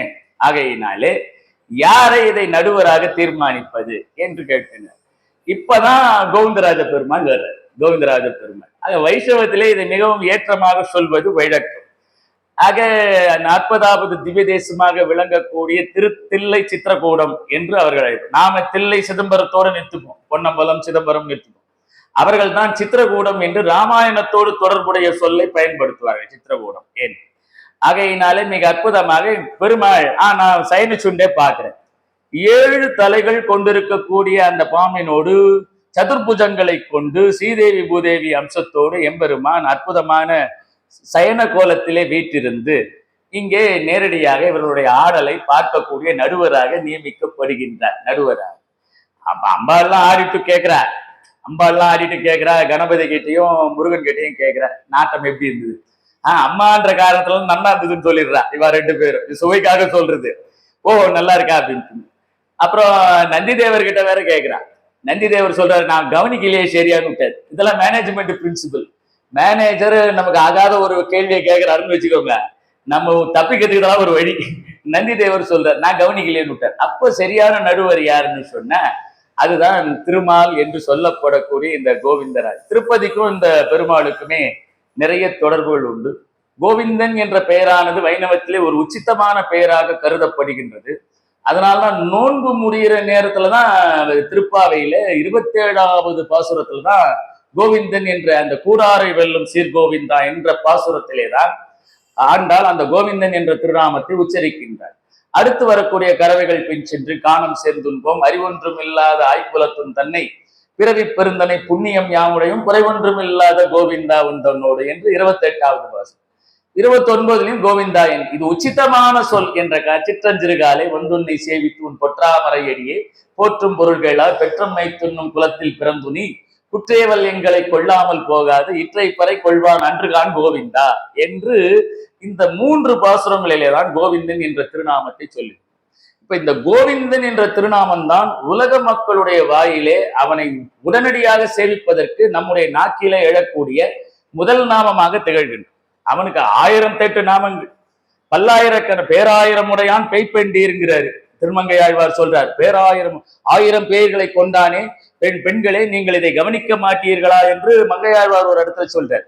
ஆனாலும் லௌகீகமாக நம்ம ரங்கத்துக்கு போனாலும் சரி ரங்கான்னு சொல்றது இல்லை, கோவிந்தா கோவிந்தா கோவிந்தா. திருப்பதிக்கு போனாலும் சரி கோவிந்தா கோவிந்தா கோவிந்தா. ஆக கோவிந்தன் என்ற சொல்லே அந்த 10 அவதாரங்களுக்குரிய சொல்லாக விளங்குகின்றது பெரியவர். ஆகையினால் மிக அற்புதமாக இங்க சயன கோலத்திலே இருந்து பெருமான் புண்டரீக மகரிஷி சேவிச்சிருக்கார். புண்டரீகம்னா தாமரை என்பது பெயர், புண்டரீக மகரிஷி. அதனால அங்க இருக்கக்கூடிய எழுந்தருளி இருக்கக்கூடிய தாயாருக்கு புண்டரீகவல்லி என்று ஒரு திருநாமமானது புண்டரீகவல்லி தாயார் அற்புதமாக எழுந்தருளி இருக்கிறார். இப்பதான் போன வாரம் தான் போகக்கூடிய வாய்ப்பு கிடைச்சது. போன தடவை பேசும்போது தான் சொன்னேன் கைலைக்கு போக முடியல, இனிமேலாவது போகக்கூடிய வாய்ப்பு கொடுத்தா அந்த கைலை நாதனுடைய புண்ணியத்தினால போறதுக்கு நல்லா இருக்கும் அப்படின்னு. இப்ப திடீர்னு போன வாரம் போகக்கூடிய வாய்ப்பு இதெல்லாம் நம்ம கிட்ட இல்லை, இறைவனுடைய அருளினாலே நடக்கின்றது பெரியோர்.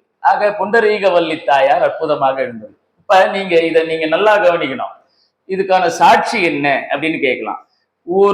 அந்த கோவிந்தராஜ சன்னதி முன்னாடி அந்த துவஜஸ்தம்பம் முன்னாடி நின்னுன்னா ஒரு ரைட் ஆங்கிள் நடராஜருடைய திருமேனியை பார்க்கலாம். நடராஜருடைய திருமேனியை பார்க்கலாம். 5 படிகளுக்கு மேலே அந்த 5 எழுத்துக்களின் மேலே இருக்கக்கூடிய நடராஜருடைய திருமேனி பார்க்கலாம். அவருடைய அந்த பக்கம் பார்த்தேன்னா இடது பக்கமாக இருக்கக்கூடிய இடம் மற்ற கோவில்களுடைய அமைப்பை போன்று இந்த சிதம்பரம் கோவில் இருக்காது. மற்ற கோவில்களுடைய அமைப்பை பொதுவாக சிவன் கோவில்களுடைய அமைப்பு எப்படி இருக்கும்னு கேட்டா, பொதுவாகவே நீங்க அப்படி வரீங்க, தென்முகத்திலே தட்சிணாமூர்த்தி வீற்றிருப்பார். தென்முகத்திலே கோஷ்ட தேவதையாக தட்சிணாமூர்த்தி வீற்றிருப்பார். பெரும்பாலும் அப்படியே நம்ம பின்னாடி போனோம்னு சொன்னா ஏதாவது ஒரு மகாவிஷ்ணுவனுடைய அம்சம் பின்னாடி இருக்கும். அது லிங்கோத்பவராக இருக்கலாம் அல்லது மகாவிஷ்ணுவாக இருக்கலாம். ஏதாவது ஒரு விஷ்ணுவினுடைய அம்சமானது இருக்கும் அல்லது லிங்கோத்பவர் அடிமுடி கண்ட நிலையில் அங்கேயும் மகாவிஷ்ணு இருக்கிறார், வராக நிலையிலே மகாவிஷ்ணு இருக்கிறார், அல்லது விஷ்ணு ரூபத்திலே மகாவிஷ்ணு இருப்பார். இதுதான் சிவன் கோவில் இருக்கக்கூடிய பிராகார கோஷ்ட தேவதைகளுடைய விஷயம். அப்படியே நம்ம இந்த பக்கம் வந்தோம்னு சொன்னா துர்கை அம்மன் இருப்பா. அது விஷ்ணு துர்கையா இருக்கலாம், எப்படி வேணாலும் இருக்கலாம். அந்த துர்கை அம்மன் இருப்பா. அவளுக்கு கொஞ்சம் அந்த சன்னதியானது எதிர்த்த மாதிரி சண்டிகேஸ்வரர் அமைந்திருப்பார். ஆனா இந்த கோவில் சற்று மாறான கோவில். நீங்க வடக்கு பக்கமா நீங்க ஒண்ணு போனீங்கன்னு சொன்னீங்கன்னா என்று பண்ணதும் எடுத்த உடனே பிரம்மச்சண்டீஸ்வரர் அற்புதமாக எழுந்துள்ளிருப்பார். 2 சண்டேஸ்வரர் ஒன்னாக எழுந்துள்ளிருக்கக்கூடிய காட்சி. கோஷ்ட தேவதைகள் என்ற நிலையிலே இந்த கோவில் இல்லை. அதாவது பரிவாரத்தில் இருக்கக்கூடிய பரிவார தேவதைகள் வெளியே இருக்கிறா, அது வேற. வெளிச்சுற்றுல இருக்கிறா, அது வேற. ஆனால் கோஷ்ட தேவதைகள் என்ற முறையிலே இப்பவே இங்க சிக்கல் ஆரம்பிச்சு. அப்படின்னா என்ன அர்த்தம்னா, இது மற்ற கோவில்களை விட வேறுபட்டது. இது ஆகாச தலம் என்பதை உறுதிப்படுத்தக்கூடிய நிலையிலே முதல்ல இருந்து ஆரம்பிச்சது. முதல்ல இருந்து உள்ள போகும்போதுல இருந்து இந்த சிதம்பரமானது இப்படி ஒரு மர்மமான முறையிலே தான் இது. சரி, ஆக இங்க இருந்து பார்த்தோம்னு சொன்னா அற்புதமாக நடராஜருடைய திருவுருவமானது அப்படியே நேரா இந்த அதுல இருக்கக்கூடிய சிலைகள் எல்லாம் அற்புதமான ஒரு சிலைகளாக தூண்ல ஒரே ஒரு சான்று சொல்லிடுறோம். இப்ப நம்ம ஒன்னொன்னா சொல்லிட்டு இருக்க முடியாது. அந்த ஒரு கோவிந்தராஜ பெருமாள் முன்னாடி ஒரு தூண் இருக்கும் அந்த மண்டபத்துல. அதுல நீங்க பாத்தீங்கன்னா ஒரு பக்கம் அதே தூண், ஒரே தூண்ல சோமாஸ்கந்தர் இருப்பார். அது பக்கம் அந்த நிலையில பார்த்தோம்னா பக்கத்திலே பார்த்தோம்னா காலசம்ஹாரம் மூர்த்தி இருப்பார். காலசம்ஹாரம் ஒரே தூண்ல. இப்படி தூணிலே இருக்கக்கூடிய கலைநயத்தை எல்லாம் காண்பது மிக அரிதான ஒரு விஷயமாக விளங்குகின்றது பெரியது. ஆகையினாலே அப்படி தில்லை கோவிந்தராஜன் நடுவராக இப்ப என்ன ஆயிடுதுன்னு கேட்டா, இந்த கதையிலே இந்த புராணத்துல சிவபெருமான் ஏற்கனவே அது ஊர்துவ தாண்டவம் என்று சொல்லப்படக்கூடிய நிலையை சில பேர் இங்கே சொல்வது வழக்கம். ஆனால் ஊர்துவ தாண்டவம் நம்ம திருவாலங்காட்டுல ரத்ன சபையில பண்றது. அது தோடு இன்னைக்கும் நடன கலையில அந்த பிராக்டிஸ் உண்டு. இப்ப நடனக்கலை ஆசிரியர்கள் கிட்ட கேட்டீங்கன்னா இந்த பிராக்டிஸ் உண்டு. நீங்க எவ்வளவுதான் நீங்க அழுத்தம் திருத்தமா தோடு வீடு எல்லாம் போட்டிருந்தாலும் கூட நல்லா கவனிக்கணும். நீங்க நிறைய டான்ஸ் ப்ரோக்ராம் எல்லாம் பார்த்திருப்பீங்க. நாம சொல்றது பரதநாட்டிய நிகழ்ச்சி. ஆக அதுதான் பாரம்பரிய கலை. அது ஒவ்வொரு விரல் அசைவுக்கும் ஒவ்வொரு அர்த்தங்கள் உண்டு, ஒரு பாவங்கள் உண்டு. இன்னைக்கு இருக்கக்கூடிய அந்த மேற்கத்திய கலைக்கு அதெல்லாம் கிடையாது. இன்னைக்கு இருக்கக்கூடிய அது நாம எடுத்துக்கிறது இல்லை. ஆனால் அதுல என்ன விஷயம்னு கேட்டா, அதுல ஏதாவது விழுவதற்கு வாய்ப்புகள் உண்டு. அப்ப அந்த நடன ஆசிரியர் என்ன சொல்லுவாருன்னு கேட்டா நல்லா கவனிக்கணும். அதை எடுக்கணும். அது ப்ராப்பர்ட்டி, அதை எடுத்துதான் ஆகணும். அதை எடுக்கிறது தெரியக்கூடாதுன்னா அபிநயத்தின் மூலமாகவே எடுக்கணும். இதை சொன்னது சிவபெருமான். அபிநயத்தின் மூலமாகவே எடுத்துடணும். இது சபைக்குன்னு ஏகப்பட்ட விஷயங்கள் உண்டு. பிருஷ்டத்தை காட்டக்கூடாது. இன்னைக்கும் கேரளால இருக்கக்கூடிய வழிபாடு என்னன்னு கேட்டீங்கன்னா, தெய்வத்தை நீங்க கும்பிட்டுட்டீங்கன்னா பிருஷ்டத்தை காட்டக்கூடாது. இப்படி வெளியே வந்துதான் நீங்க திரும்பி போகணும். வெளியே வந்துதான் கேரளால இப்படி சபைக்கென்று தனியான இப்ப ஒண்ணு விழுந்துட்டுது, அந்த டான்ஸ் மூவ்மெண்ட்டை விட்டுட்டு போய் எடுத்தா எப்படி இருக்கணும் பாருங்க. அதனால என்ன விஷயம்னு கேட்டா, இதெல்லாம் நுணுக்கமான விஷயங்கள். நடனம் அசைவுகளின் மூலமாகவே அதை எடுக்குது. இதுக்கெல்லாம் பயிற்சி உண்டு. அந்த வகையிலே சிவபெருமான் என்ன பண்ணிட்டாருன்னா, இந்த ஊர்துவ தாண்டுவத்தை இங்கே சொல்வது வைதக்கம். ஆக தன்னுடைய காலில அந்த குண்டலத்தை எடுத்து நேர் 180 டிகிரியில தன்னுடைய காதிலே மாட்டினார். அது இங்க திருவாலங்காட்டு. அங்கேயும் காளி தேவியாக வீட்டு இருக்கின்றாள். திருவாலங்காட்டிலையும் அந்த காளிமாதேவி இருக்கிறார் ரத்ன சபையில. இங்கேயும் அதே மாதிரி ஒரு நிகழ்வு நடக்கின்றது. இப்போ யாரு ஜெயிச்சதுன்னு கேள்வி வருது இல்லையா? இவர் சொல்றாரு, இது வரைக்கும் அந்த ஆட்டத்துல சிவபெருமானே நீர் தான் ஜெயிச்சா மாதிரி இருக்குதுன்னு விட்டாரு. திருமால் சொல்றாரு. இவளுக்கு கோபம் வந்துட்டு, யாருக்கு?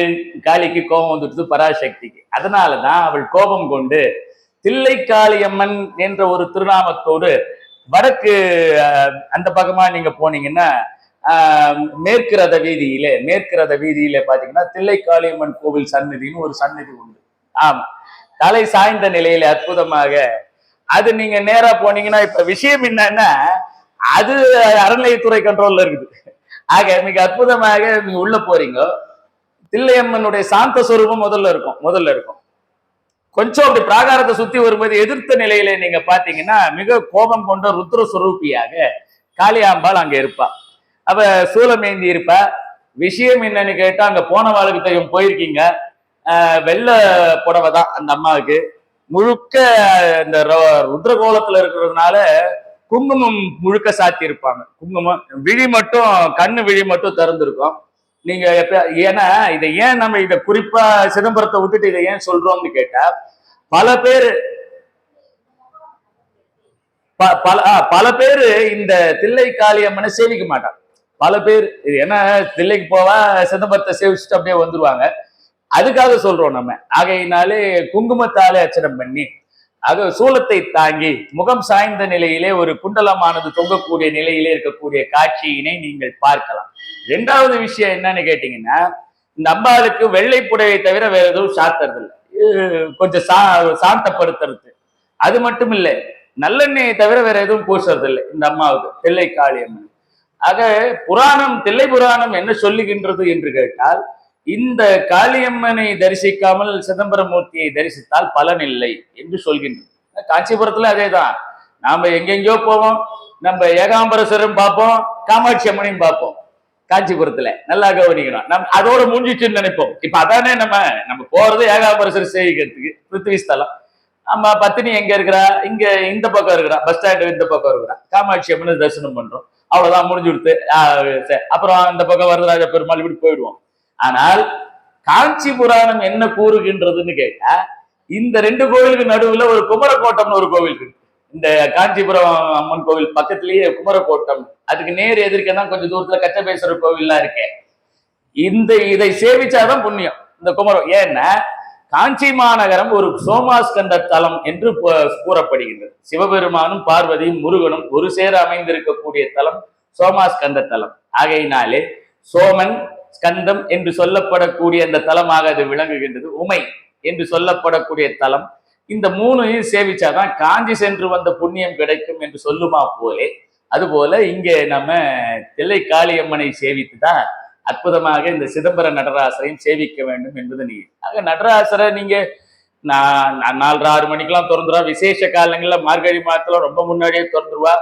திருவாதிரை மிக முக்கியமான ஒரு விஷயமாக அங்கே கருதப்படுகின்றது பெரியவர்களே. ஆகையினாலே மிக அற்புதமாக இப்ப நடராஜர் பக்கத்துல அந்த ரகசியம் என்று சொல்லப்படும். இப்ப ரொம்ப கமர்ஷியல் ஆயிட்டுது. இப்ப நம்ம அதுக்குள்ள போல நம்ம விஷயம் என்னன்னு கேட்டீங்கன்னா, அது குறிப்பிட்ட நேரத்துல அதை தரிசனம் பண்ணுவா. அதுதான் சிதம்பர ரகசியம். ஒரு வில்வ தலை போன்று ஒரு தங்க இதழானது தொங்கிக் கொண்டிருக்கும். இப்ப அது தத்துவம் என்னன்னு கேட்டா, அது ஒரு அந்தரத்திலே தொங்குவது போன்ற ஒரு நிலையை நமக்கு உணர்த்துகின்றது. அது உள்ள ஒரு எந்த உருவமும் இருக்காது. இதுதான் ரகசியம். இப்ப ஆகாசமும் அது போன்று இருக்கக்கூடிய நிலையிலே விளங்குகின்றது. அந்தரத்திலே, அந்தரம் என்று சொன்னாலே அது மேலே. ஆகையினாலே அம்பரம் அந்தரம் என்று சொன்னாலே மேலே என்பது பொருள். ஆகையினால சித்து கூட்டல் அம்பரம் சிதம்பரம் என்ற பெயரினை அது பெறுகிறது. அம்பரமே தண்ணீரே. அம்பரம்னா ஆடைன்னு ஒரு அர்த்தம் உண்டு. அம்பரமே தண்ணீரே சோரே அரஞ்செய்யும் எம்பெருமான் நந்தகோபாலா எழுந்திரா என்று ஆண்டாள் சொல்லுவார். அம்பரம் என்று சொன்னால் வானம் என்ற பொருளும் உண்டு. வானம் என்ற ஆகையினாலே மிக அற்புதமாக சித்து கூட்டல் அம்பரம் தான் சிதம்பரம்.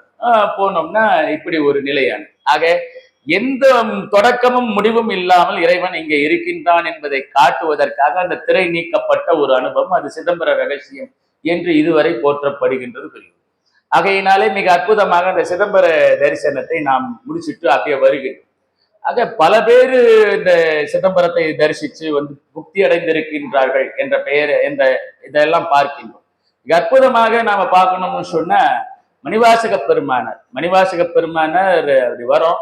வந்த உடனே பார்த்தேன்னா அங்க அவர் தங்கி இருக்கிறார், ஒரு இடத்துல தங்கி இருக்கிறார் மணிவாசக பெருமானார்.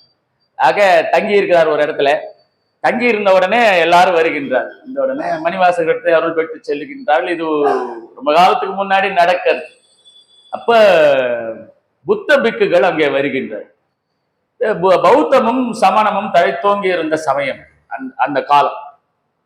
வந்தார். அது தலைமை புத்த பிக்கு சொல்லுகின்றார் மணிவாசகரிடத்திலே, எங்களுடைய புத்த பிக்குகளுக்கெல்லாம் ஒரு வாதம் நிகழ்த்துகின்றார்கள், அதை நீங்கள் ஏற்க வேண்டும். சரி.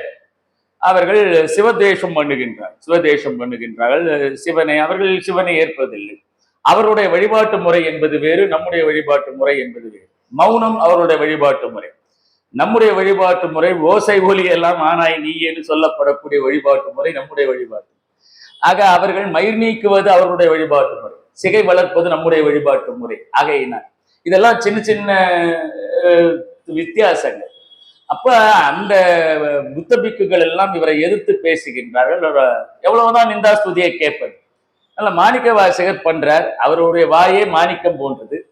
அவர் சொல்றார், அம்மா, நல்ல சொற்களை பேசக்கூடிய இந்த வாயானது தீய சொற்களை பேசுகின்றனவே, கலைமகளை இவர்களுடைய வாயை விட்டு நீங்குவாயாகன்னு சொல்லிடுறார். எல்லா புத்த பிக்குகளும் ஊமையாகி விடுகின்றார்கள். இந்த இடத்துல சிதம்பரத்துல ஊமையாகி விடுகிறார். அப்ப அந்த தலைமை குரு பண்றாரு, உடனே ஓடுறாரு, இலங்கைக்கு ஓடுறாரு. ஏன்னா இவங்க இலங்கையில இருந்து வந்தாரு. இன்னைக்கும் இலங்கை ஒரு புத்த மத நாடாக விளங்கும். கொஞ்சம் புத்த மதத்தை சார்ந்தவர்கள் இருக்கின்றார். திபெத்தில் இருக்கின்றார்கள், சைனாவில் இருக்கின்றார்கள் புத்த மதத்தை சார்ந்தவர். ஆக ஓடி போய் இலங்கை மன்னனிடத்துல இந்த விஷயத்தை சொல்ற. சொன்ன உடனே அவர் இப்படி உல்டாவா யோசிக்கிறார். என்ன யோசிக்கிறாருன்னு கேட்டா, அந்த இலங்கை மன்னன் ஆக எப்படி பேசுறவர்களை இவர் வாயிழக்க செய்தாரோ, என்னுடைய பெண் பிறந்ததுல இருந்தே ஊமையா இருக்கிறா. ஆகையினாலே இந்த பெண்ணை, ஊமையா இருக்கக்கூடிய பெண்ணை பேச செய்தால் நான் சைவத்திற்கு மாறி விடுகின்றேன் என்று சொல்லி இந்த சிதம்பரத்தை கூட்டிட்டு வர.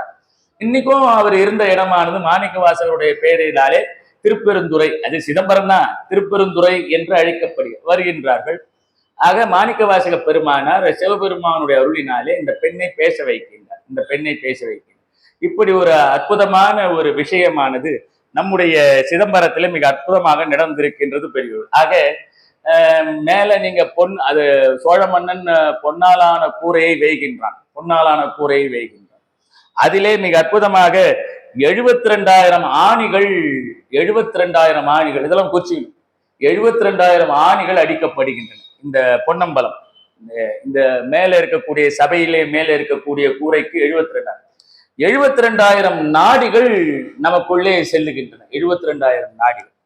நல்லா கவனிக்கணும். இந்த நாடி பிடிக்கிறவங்களுக்கு ஒரு மூல நாடியை பிடிச்சு பார்த்தா தெரியும் அதுல எந்த நாடி அவங்களுக்கு சரியா வேலை செய்யல. அது சரியா நாடி பிடிக்கிறவங்களுக்கு தெரியும், சரியா நாடி பிடிச்சு சொல்றவங்களுக்கு தெரியும். அந்த மூல நாடியின் மூலமாக எந்த நாடி வேலை செய்யல, அதன் மூலமாக நோய் தீர்க்கக்கூடிய விஷயங்கள் நம்முடைய தமிழ் மருத்துவத்திலே, சித்த மருத்துவத்திலே உண்டு.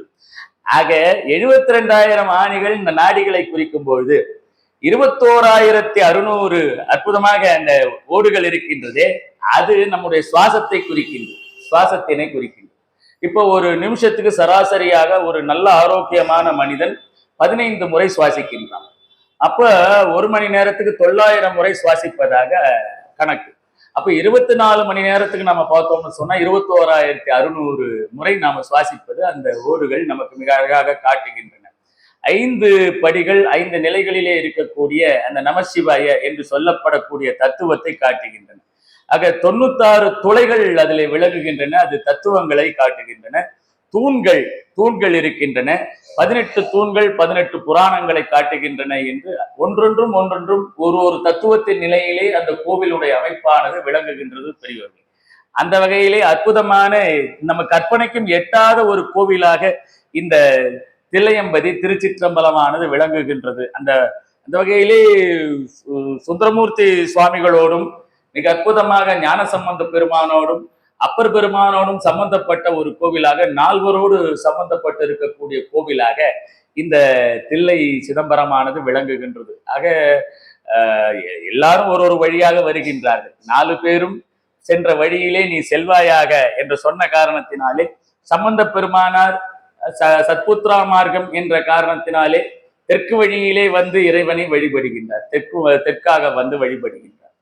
ஆக மிக அற்புதமாக நாவுக்கரசர் கிழக்கு பக்கமாக தொண்டர் மார்க்கம், அவர் தான் 82 ஆண்டுகளுக்கு மேல் இருந்தார். திருஞான சம்பந்தர் 16 ஆண்டுகளிலே ஜோதியிலே கலக்கின்றார். இவர் ஜோதியிலே கலந்த இடமானது சிதம்பரத்தில இருந்து கொஞ்ச தூரத்துல தான் இருக்குது, 15-16 கிலோமீட்டர்ல இருக்கு. அதுக்கு ரொம்ப பஸ் இல்ல, அது அங்க லோக்கல்ல இருக்கவங்களை கேட்டா சொல்லுவாங்க. ஆச்சாள்புரம் என்ற ஒரு இடம், ஆச்சாள்புரம், அந்த இடத்துல திருஞான சம்பந்த பெருமானார் ஜோதி, அது வைகாசி மாசத்துலதான் ஆக கலக்கக்கூடிய விஷயத்தை பார்க்கின்றோம். அந்த வகையிலே மிக அற்புதமாக ஜோதியிலே கலக்கக்கூடிய விஷயம். ஆச்சாள்புரம் 16 வயசு, திருநாவுக்கரசர் 82 வயசு, பூம்புகலூர் மேவிய புண்ணியனே என்று பாடுவார் அப்பர் பெருமானார். ஆக திருப்புகலூரிலே முக்தி அடைகின்றார். இங்க சுந்தரமூர்த்தி நாயனார் கைலைப்பதம் நேராக பெறுகின்றார், கைலைப்பதத்தை நேராக பெறுகின்றார். ஆக அவர் ஒரு பக்கமாக வருகின்றார். அது தோழமை மார்க்கம் என்று சொல்லப்படக்கூடிய சகமார்க்கத்தின் மூலமாக மணிவாசக பெருமானார் மேற்கு பக்கமாக வந்து சன்மார்க்கத்தை நிறுவுகின்றார், மேற்கு பக்கமாக வருகின்றார். இந்த பக்கத்துலதான் இந்த நிகழ்வுகள் எல்லாம் மிக அற்புதமாக நிகழ்கின்றன என்பதனை பார்க்கின்றோம். அந்த வகையிலே இந்த தில்லை தான் திருமுறைகளை கண்டெடுத்த இடமாக விளங்குகின்றது. திருமுறைகள் 12 திருமுறைகள் இருக்கிறது. ராஜராஜ சோழனுக்கு தான் இந்த பெருமை சேரும். இந்த பெருமை அவனை போல சிவனை வழிபட்டவர்கள் யாரும் கிடையாது. ஆக ராஜராஜ சோழன், சிவபாத சேகரன் என்பது பெயர் இவனுக்கு, ராஜராஜ சோழனுக்கு. இப்ப குந்தவை பிராட்டி தான் ராஜராஜ சோழனுடைய அக்கா, தமக்கை குந்தவை பிராட்டி. அக்கா மேல ரொம்ப அன்பும் பண்பும் பாசமும் கொண்டவனாக ராஜராஜ சோழன் விளங்குகின்றான் அக்கா மேல. இது ஒரு 1000 ஆண்டுகளுக்கு முன்னால் நடக்கின்றது. 1000 ஆண்டுகளுக்கு. அப்ப அந்த அக்கா குந்தவை பிராட்டி மலர் சூட்டுவது என்பது பெண்களுக்கே உரித்தான ஒரு அற்புதமான ஒரு விஷயம். ஒரு பூக்கார ஒரு சின்ன பையன் பூ சூடிக்கொண்டு இந்த திருமுறை கண்ட வரலாற்றை சொல்லிடுறோம். இப்போ அப்ப பூவை தொடுத்து கொண்டு வருகின்றான். தொடுத்து கொண்டு வந்த சிறுவன் சும்மா வரல, அவன் ஒரு தேவார பாடலை பாடிக்கொண்டே வருகின்றான். அதுதான் இந்த குனித்த பூர்வமும். அப்பர் பெருமானுடைய தேவாரம் தான் இந்த திருமுறைக்கு மிக அற்புதமான ஒரு விஷயமாக விளங்கு. குனித்த பூர்வமும் கொவ்வை செவ்வாயும் குமின் சிரிப்பும் மனித பிறவியும் வேண்டுவதை மாநிலத்தேன் முடிக்கிறார். இப்படியெல்லாம் அந்த நடராஜருடைய கோலத்தை நான் பார்க்க பெற்றால் அதற்கு இந்த மனித பிறவி வேண்டும், வேற எதுக்கும் தேவையில்லைன்னு அப்பர் பெருமானார் முடிக்கிறார். இவ பார்த்த உடனே இந்த பாடல் இவ்வளவு அழகாக அர்த்தம் பொருந்தியதாக விளங்குகின்றது, இது எந்த பாட்டு அப்படின்னு கேட்கிறான். அப்ப குந்தவை பிராட்டி இடத்துல அந்த பூக்கார சிறுவன் சொல்லுகின்றான், இது தேவார பாடலம்மா. தேவாரம்னா என்ன? அது வரைக்கும் தேவாரம் வெளியே வரல. தேவாரம்னா என்ன அது எனக்கு தெரியாது, நான் எனக்கு ஒருத்தர் சொல்லி கொடுத்தாங்க, அதன் மூலமாக நான் இதை கற்றுக்கொண்டேன். உடனே தம்பி ராஜராஜ சோழனை அழைக்கின்றான். அவன் பல்வேறு நாடுகளை வெற்றி கொண்டு வந்து விட்டான். உண்மையிலே தஞ்சை பெரிய கோயிலுக்கான கதை இதுதான். அவன் வந்து சின்னதா ஒரு சிவலிங்கத்தை வச்சு வழிபட்டான் ராஜராஜன். குந்தவை பிராட்டி வந்த உடனே சொன்ன, தம்பி பல்வேறு நாடுகளை வெற்றி கொண்டு வந்து விட்டாய், பல்வேறு விருதுகளுக்கு சொந்தக்காரன் ஆயிட்டே, நீ வந்து இப்படிப்பட்ட ஒரு லிங்கத்தை வைத்து வழிபடக்கூடாது. இது இந்த உலகமே போற்றும்படியாக இருக்கக்கூடிய ஒரு பெரிய திருவுருவத்தை வைத்து வழிபட வேண்டும். அதுதான் உன்னுடைய வீரத்திற்கும் கம்பீரத்திற்கும் அழகு அப்படின்னு சொன்ன பிறகுதான் ராஜராஜ சோழன் ஒரு இடத்தை தேர்ந்தெடுக்கின்றான். அதுதான் இன்னைக்கு இருக்கக்கூடிய பிரகதீஸ்வரர் கோவில் என்று சொல்லப்படக்கூடிய, அது நீங்க பாத்தீங்கன்னா 3,20,000 ஸ்கொயர் ஃபீட். அது ஒரு 400 ஸ்கொயர் ஃபீட் அகலம், 800 ஸ்கொயர் ஃபீட் நீளம். 3,26,000 ஸ்கொயர் ஃபீட்டை சோழ நாட்டில இவன் கொடுக்குறான்னா அவன் எவ்வளவு பெரிய தாராள மனப்பான்மை கொண்டவனாக. அதுக்கேத்தா போல லிங்கம், அதுக்கேத்தா போல சிலைகள், பக்கத்துல மலைகளே கிடையாது. இது ஒரு தனி இது ஆராய்ச்சி. இப்ப நாம அதுக்குள்ள போல. இப்ப அவர் சொல்றா, நாம எதுக்கு இந்த கனெக்ட் பண்றோம்னு சொன்னா, அக்கா மேல அக்கா சொல்ல தட்டாதும் இந்த ராஜராஜ சோழன் குந்தவை பிராட்டியினுடைய சொல்லை தட்டாது. அதனால இந்த திருமுறைகளை எப்படியாவது மீட்டெடுக்க வேண்டும் தம்பி, அது என்னுடைய பணி அக்கா அப்படின்னு சொல்லிட்டு, எங்க போறது அப்படின்னு எல்லாருக்கிட்ட கேட்கிறான். ஆக பரிபூர்ணமாக இறையுருளை பெற்றவர் இங்க இல்ல, அவர் திருநாரையூர் என்று சொல்லப்படக்கூடிய திருத்தலத்திலே நம்பியாண்டார் நம்பி என்ற நாமத்தோடு வாழ்ந்து கொண்டிருக்கின்றார், அவரை நீ போய் பார் என்று பெரியோர்கள் எல்லாம் சொன்ன பிறகு, இன்னைக்கு அந்த கடலூர் பக்கத்துல சிதம்பரம் போற அந்த திருநாரையூர் இருக்கின்றது, திருநாரையூர். ஆகையினால அங்கே ராஜராஜ சோழன் படைகளோடு பரிவாரங்களோடு போயிட்டான். போன பிறகு பார்த்தா அங்க நம்பியாண்டார் நம்பி இருக்கிறார். இவர் யாரு அப்படின்னு கேட்டா, மிகச்சிறந்த விநாயக பக்தர். சின்ன வயசுல விநாயக பக்தர். பிள்ளையார் யாரை வணங்கிட வேண்டும், பிள்ளையாரை வணங்கிட வேண்டும். ஆகையின சின்ன வயசுல அம்மா என்ன பண்ணிட்டா, பிரசாதத்தை கொடுத்தோம்ச்சுன்னா, கொழுக்கட்டை எல்லாம் கொடுத்தோம்ச்சா, போயிட்டு விநாயகருக்கு நீ எப்படி இது பண்ணுவியோ அதே மாதிரி பண்ணிட்டு ட்ரெஸ் எல்லாம் எடுத்துட்டு நீ புது ஆடை கட்டி குளிப்பாட்டி அவருக்கு நீ இத படையில படைச்சுட்டு வா, இதான் அம்மாவினுடைய கட்டளை. போனாரு, அதே மாதிரி பழைய வஸ்திரத்தை எடுத்தாரு, புது வஸ்திரம் போட்டாரு. சாஸ்திரம் என்ன சொல்றதுன்னு கேட்டா, கோவில்ல தெய்வத்திற்கு இறைவனுக்கு புதிய வஸ்திரம் வாங்கி கொடுக்கறதுங்கிறது ஒரு முக்கியமான கைங்கரியமாக கருதப்படுகிறது. புதுசா ஒரு வஸ்திரம், சில கோவில நவகிரகத்துக்கு வஸ்திரமே இருக்காது, அது கேட்டு வாங்கி கொடுத்தோம்னா அது ஒரு பெரிய கைங்கரியமாக கருதப்படுகிறது. எல்லாம் கட்டிட்டு நல்ல நல்ல எண்ணெல்லாம் போட்டு முழுக்கு போட்டு அபிஷேகம்லாம் பண்ணி புது வஸ்திரம் கட்டி கடைசியில் இந்த பிரசாதத்துக்கு வந்துட்டார். இந்த கொழுக்கட்டைய இலைய விரிச்சு படைக்கிறார், சாப்பிடு அப்படின்றாரு. இவர் என்னமோ ஃப்ரெண்டு மாதிரி, அது அப்படியே இருக்கு பிரசாதம். நாமெல்லாம் இப்ப ஏன் பிரசாதம் வைக்கிறோம்னா, பிள்ளையார் சதுர்த்திக்கு நம்ம கொழுக்கட்டையை படைச்சிட்டோம்னு வச்சுக்கோங்க, ஒருவேளை அவரு சாப்பிட்டாருன்னு வச்சுக்கோங்க, நாம அடுத்த பிள்ளையார் சதுர்த்தி வைக்கவே மாட்டோம். ஐயோ பிள்ளையார் சாப்பிடுறாருன்னு. அப்ப அவர் சாப்பிடுறாரான்னு கேட்டா சாப்பிடுறாரு. எப்படி சாப்பிடுறாருன்னு கேட்டா, அன்னம் நமக்கு, ஆவி அவனுக்கு. ஆவியும் சுவையும் அதான் பிரசாதம். ஆவி, அதுல இருக்கக்கூடிய ஆவியும் சுவையும் இறைவனுக்கு. ஆக இந்த இது இந்த உடம்பானது அன்னகோஷமானது. அன்னம்பாலிக்கும் தில்லை சிற்றம்பலம்ன்றார். இதுதான் மாகேஸ்வர பூஜையில செய்யக்கூடிய வழிபாட்டு பாடல். ஆகையினாலே மிக அற்புதமாக அன்னம் இத சொன்ன உடனே அப்ப இப்படி சாப்பிடாதான் பிரசாதமாக கருதப்படுகிறது. ரொம்ப நேரம் ஆகி சாப்பிட உடனே முட்டி மோதி கொள்ளுகின்றார். உடனே விநாயகர் பெருமான் காட்சி தர்றார். காட்சி தந்து அந்த கொழுக்கட்டை எல்லாம் சாப்பிட்டுறாரு. வெறும் பாத்திரம் ஆயிடுது. இந்த வெறும் பாத்திரத்தை எடுத்துட்டு போறாரு. இவருக்கு அதுல பத்தி எந்த விதமான இதுவும் கிடையாது. போறார். அம்மா கிட்ட சொன்ன உடனே, நீ என்ன பிரசாதத்தை இறைவனுக்கு அர்ப்பணித்தாய்? ஆமாம் அர்ப்பணித்தேன். அப்ப எங்க பிரசாதம்? அது பிள்ளையார் சாப்பிட்டாருன்னு. இந்த சின்ன வயசுல போய் சொல்றியா? அம்மா இல்லம்மா, பிள்ளையார் தான் சாப்பிட்டார். அப்படி என்றால் மீண்டும் செய்கின்றோம் கொழுக்கட்டை. மீண்டும் பிள்ளையார் சாப்பிடுவாரு அப்படின்ட்டு நேரா இதே மாதிரி மறுபடியும் கொழுக்கட்டை பண்ணி அற்புதமா விநாயகர் பெருமானுக்கு கொண்டு வந்து படைச்சு அவர் சாப்பிடவே இல்லை. எல்லாம் இப்ப ஊர் மக்கள் எல்லாம் திரண்டாச்சு. நீ சாப்பிடு பிள்ளையாரே, நீ சாப்பிடு, விநாயகரே நீ சாப்பிடு. பிள்ளையார் என்ற சொல் என்னது எப்படி வந்ததுன்னு கேட்டா, அவர் எல்லாருக்கும் பிள்ளை. அதனால பிள்ளை கூட்டலார் மரியாதை பிள்ளையார். செட்டின்னு ஒரு ஜாதி இருக்குது. என்னடா இங்க உட்காந்து ஜாதி பேர்லாம் சொல்றானே நினைக்கக்கூடாது.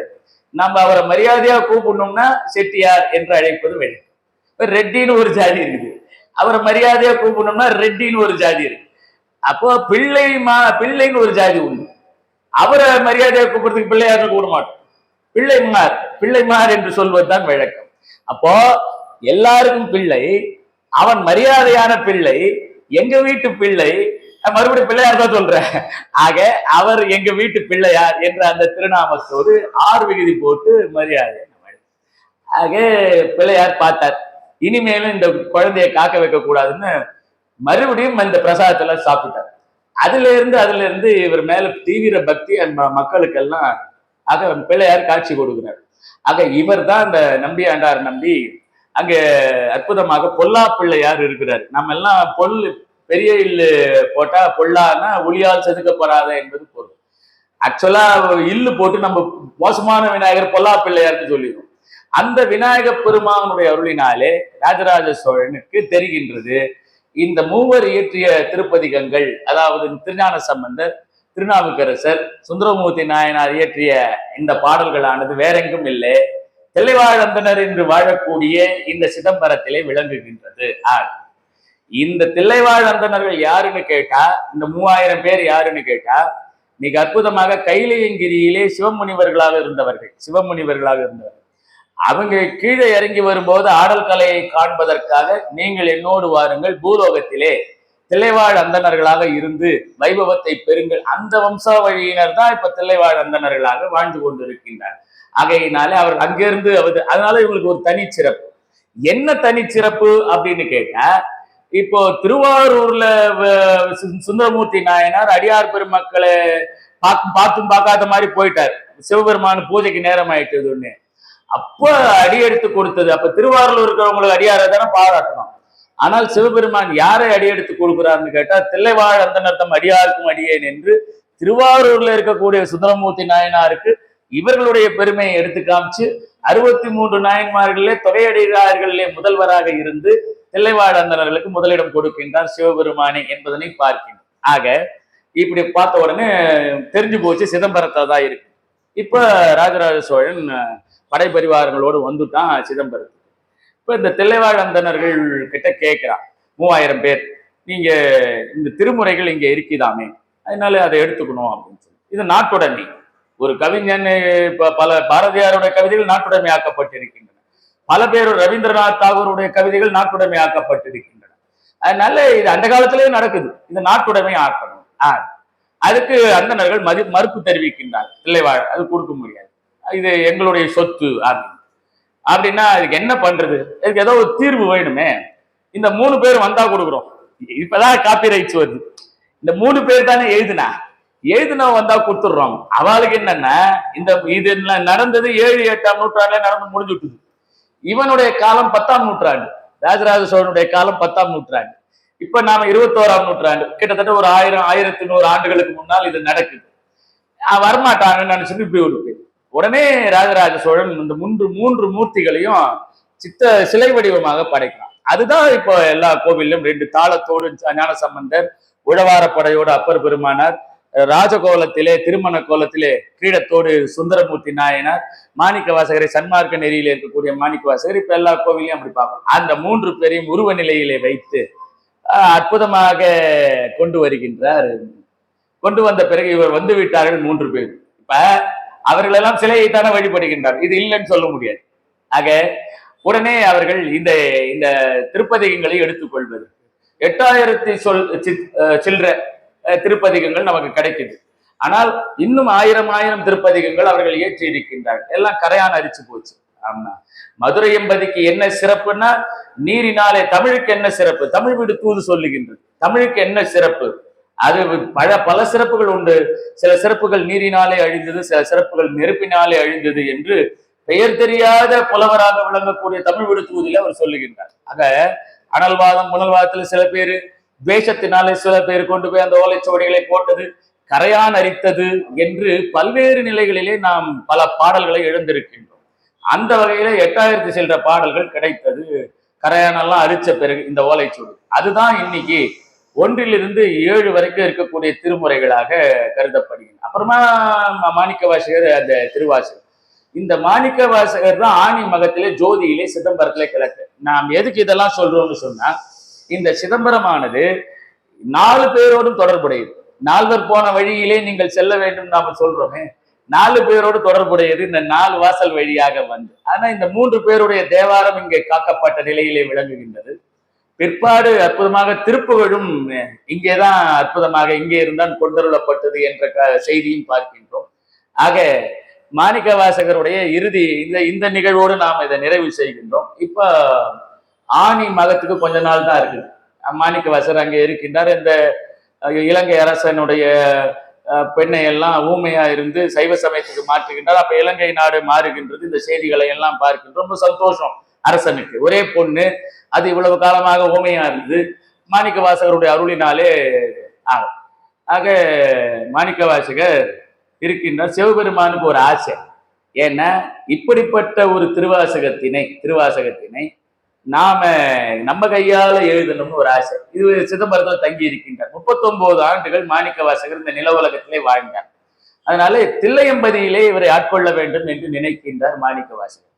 ஒவ்வொருத்தரும் ஒரு வயசு. ஆகையினாலே இவ்வாறு 3 பேரும் சின்ன வயசுலயே, திருநாவுக்கரசர் மட்டும்தான் 80 வயசுக்கு மேலே இந்த நில உலகத்திலே இருந்தார் என்பதனை பார்க்கின்றோம்.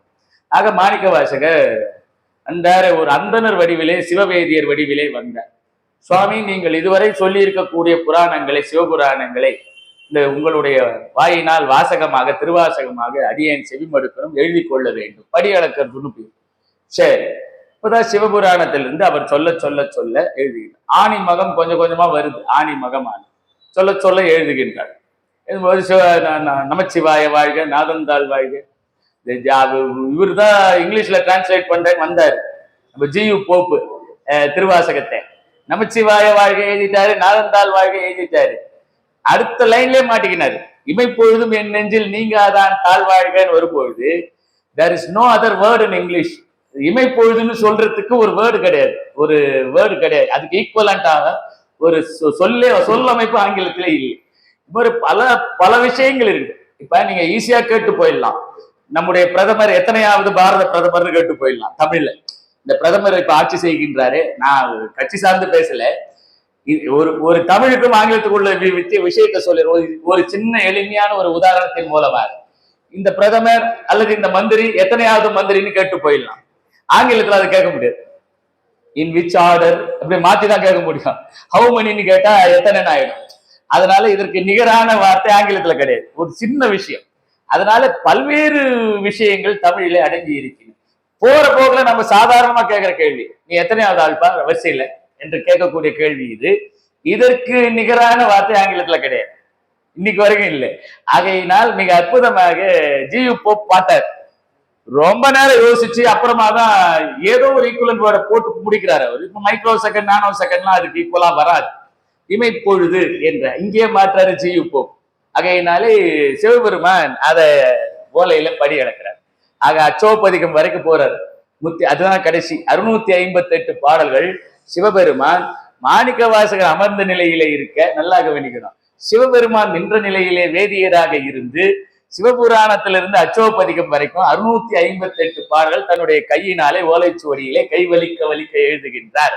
எழுதி முடிச்ச பிறகு யார் எழுதியதுன்னு சொல்லணுமா வேண்டாமா? ஆக திருப்பெருந்துறை மாணிக்க வாசகர் சொல்ல, ஆக திருச்சிற்றம்பலமுடையான் எழுதியதுன்னு எழுதி கையெழுத்து போட்டுட்டு அந்த ஓலைச்சுவடியை வச்சுட்டு அப்படியே உள்ள மூலட்டானத்திலே மறைகின்றார், திருமூலட்டானத்திலே மறைகின்றார்.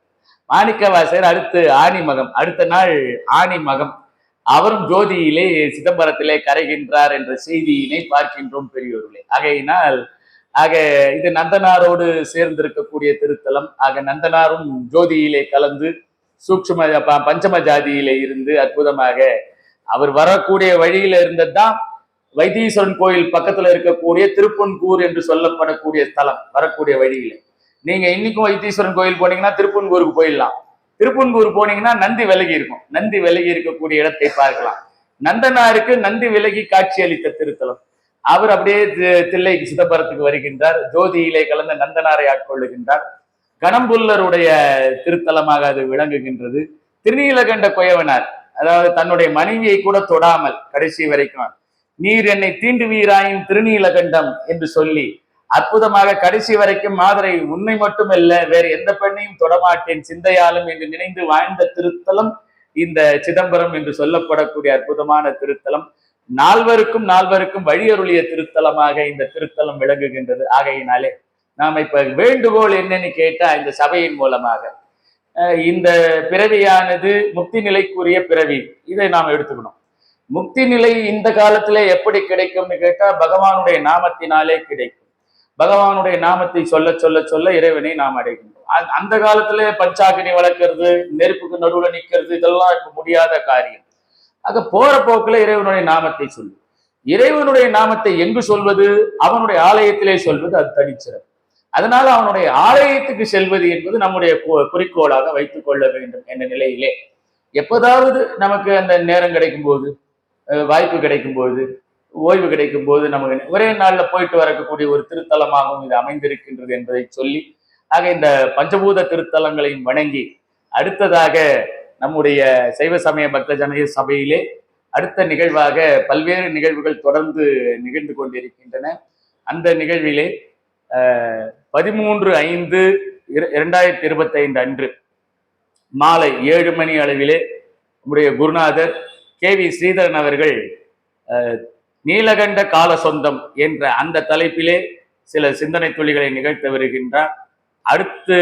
அடுத்த நிகழ்வானது 15/5/2025 மாலை கணபதிதாசன் சிவபுராணம் என்ற தலைப்பிலே சில சிந்தனை துளிகளை இங்கே நிகழ்த்தவிருக்கின்றார். அனைவரும் பக்த கோடிகள் அனைவரும் வந்து இந்த விருந்து, இது ஒரு விருந்து, இந்த விருந்திலே கலந்து கொண்டு இறைவனுடைய அருளை பரிபூரணமாக பெற்று உய்யுமாறு வேண்டி, ஆக வந்திருக்கக்கூடிய அடியார் திருப்பாத கமலங்களை பணிந்து வணங்கி மீண்டும் ஒரு சந்தர்ப்பத்திலே வேறு ஒரு தலைப்பிலே மீண்டும் சந்திப்போம், நல்ல கருத்துக்களை சிந்திப்போம் என்று கூறி விடைபெறுகின்றோம். நன்றி, வணக்கம். ஓம்.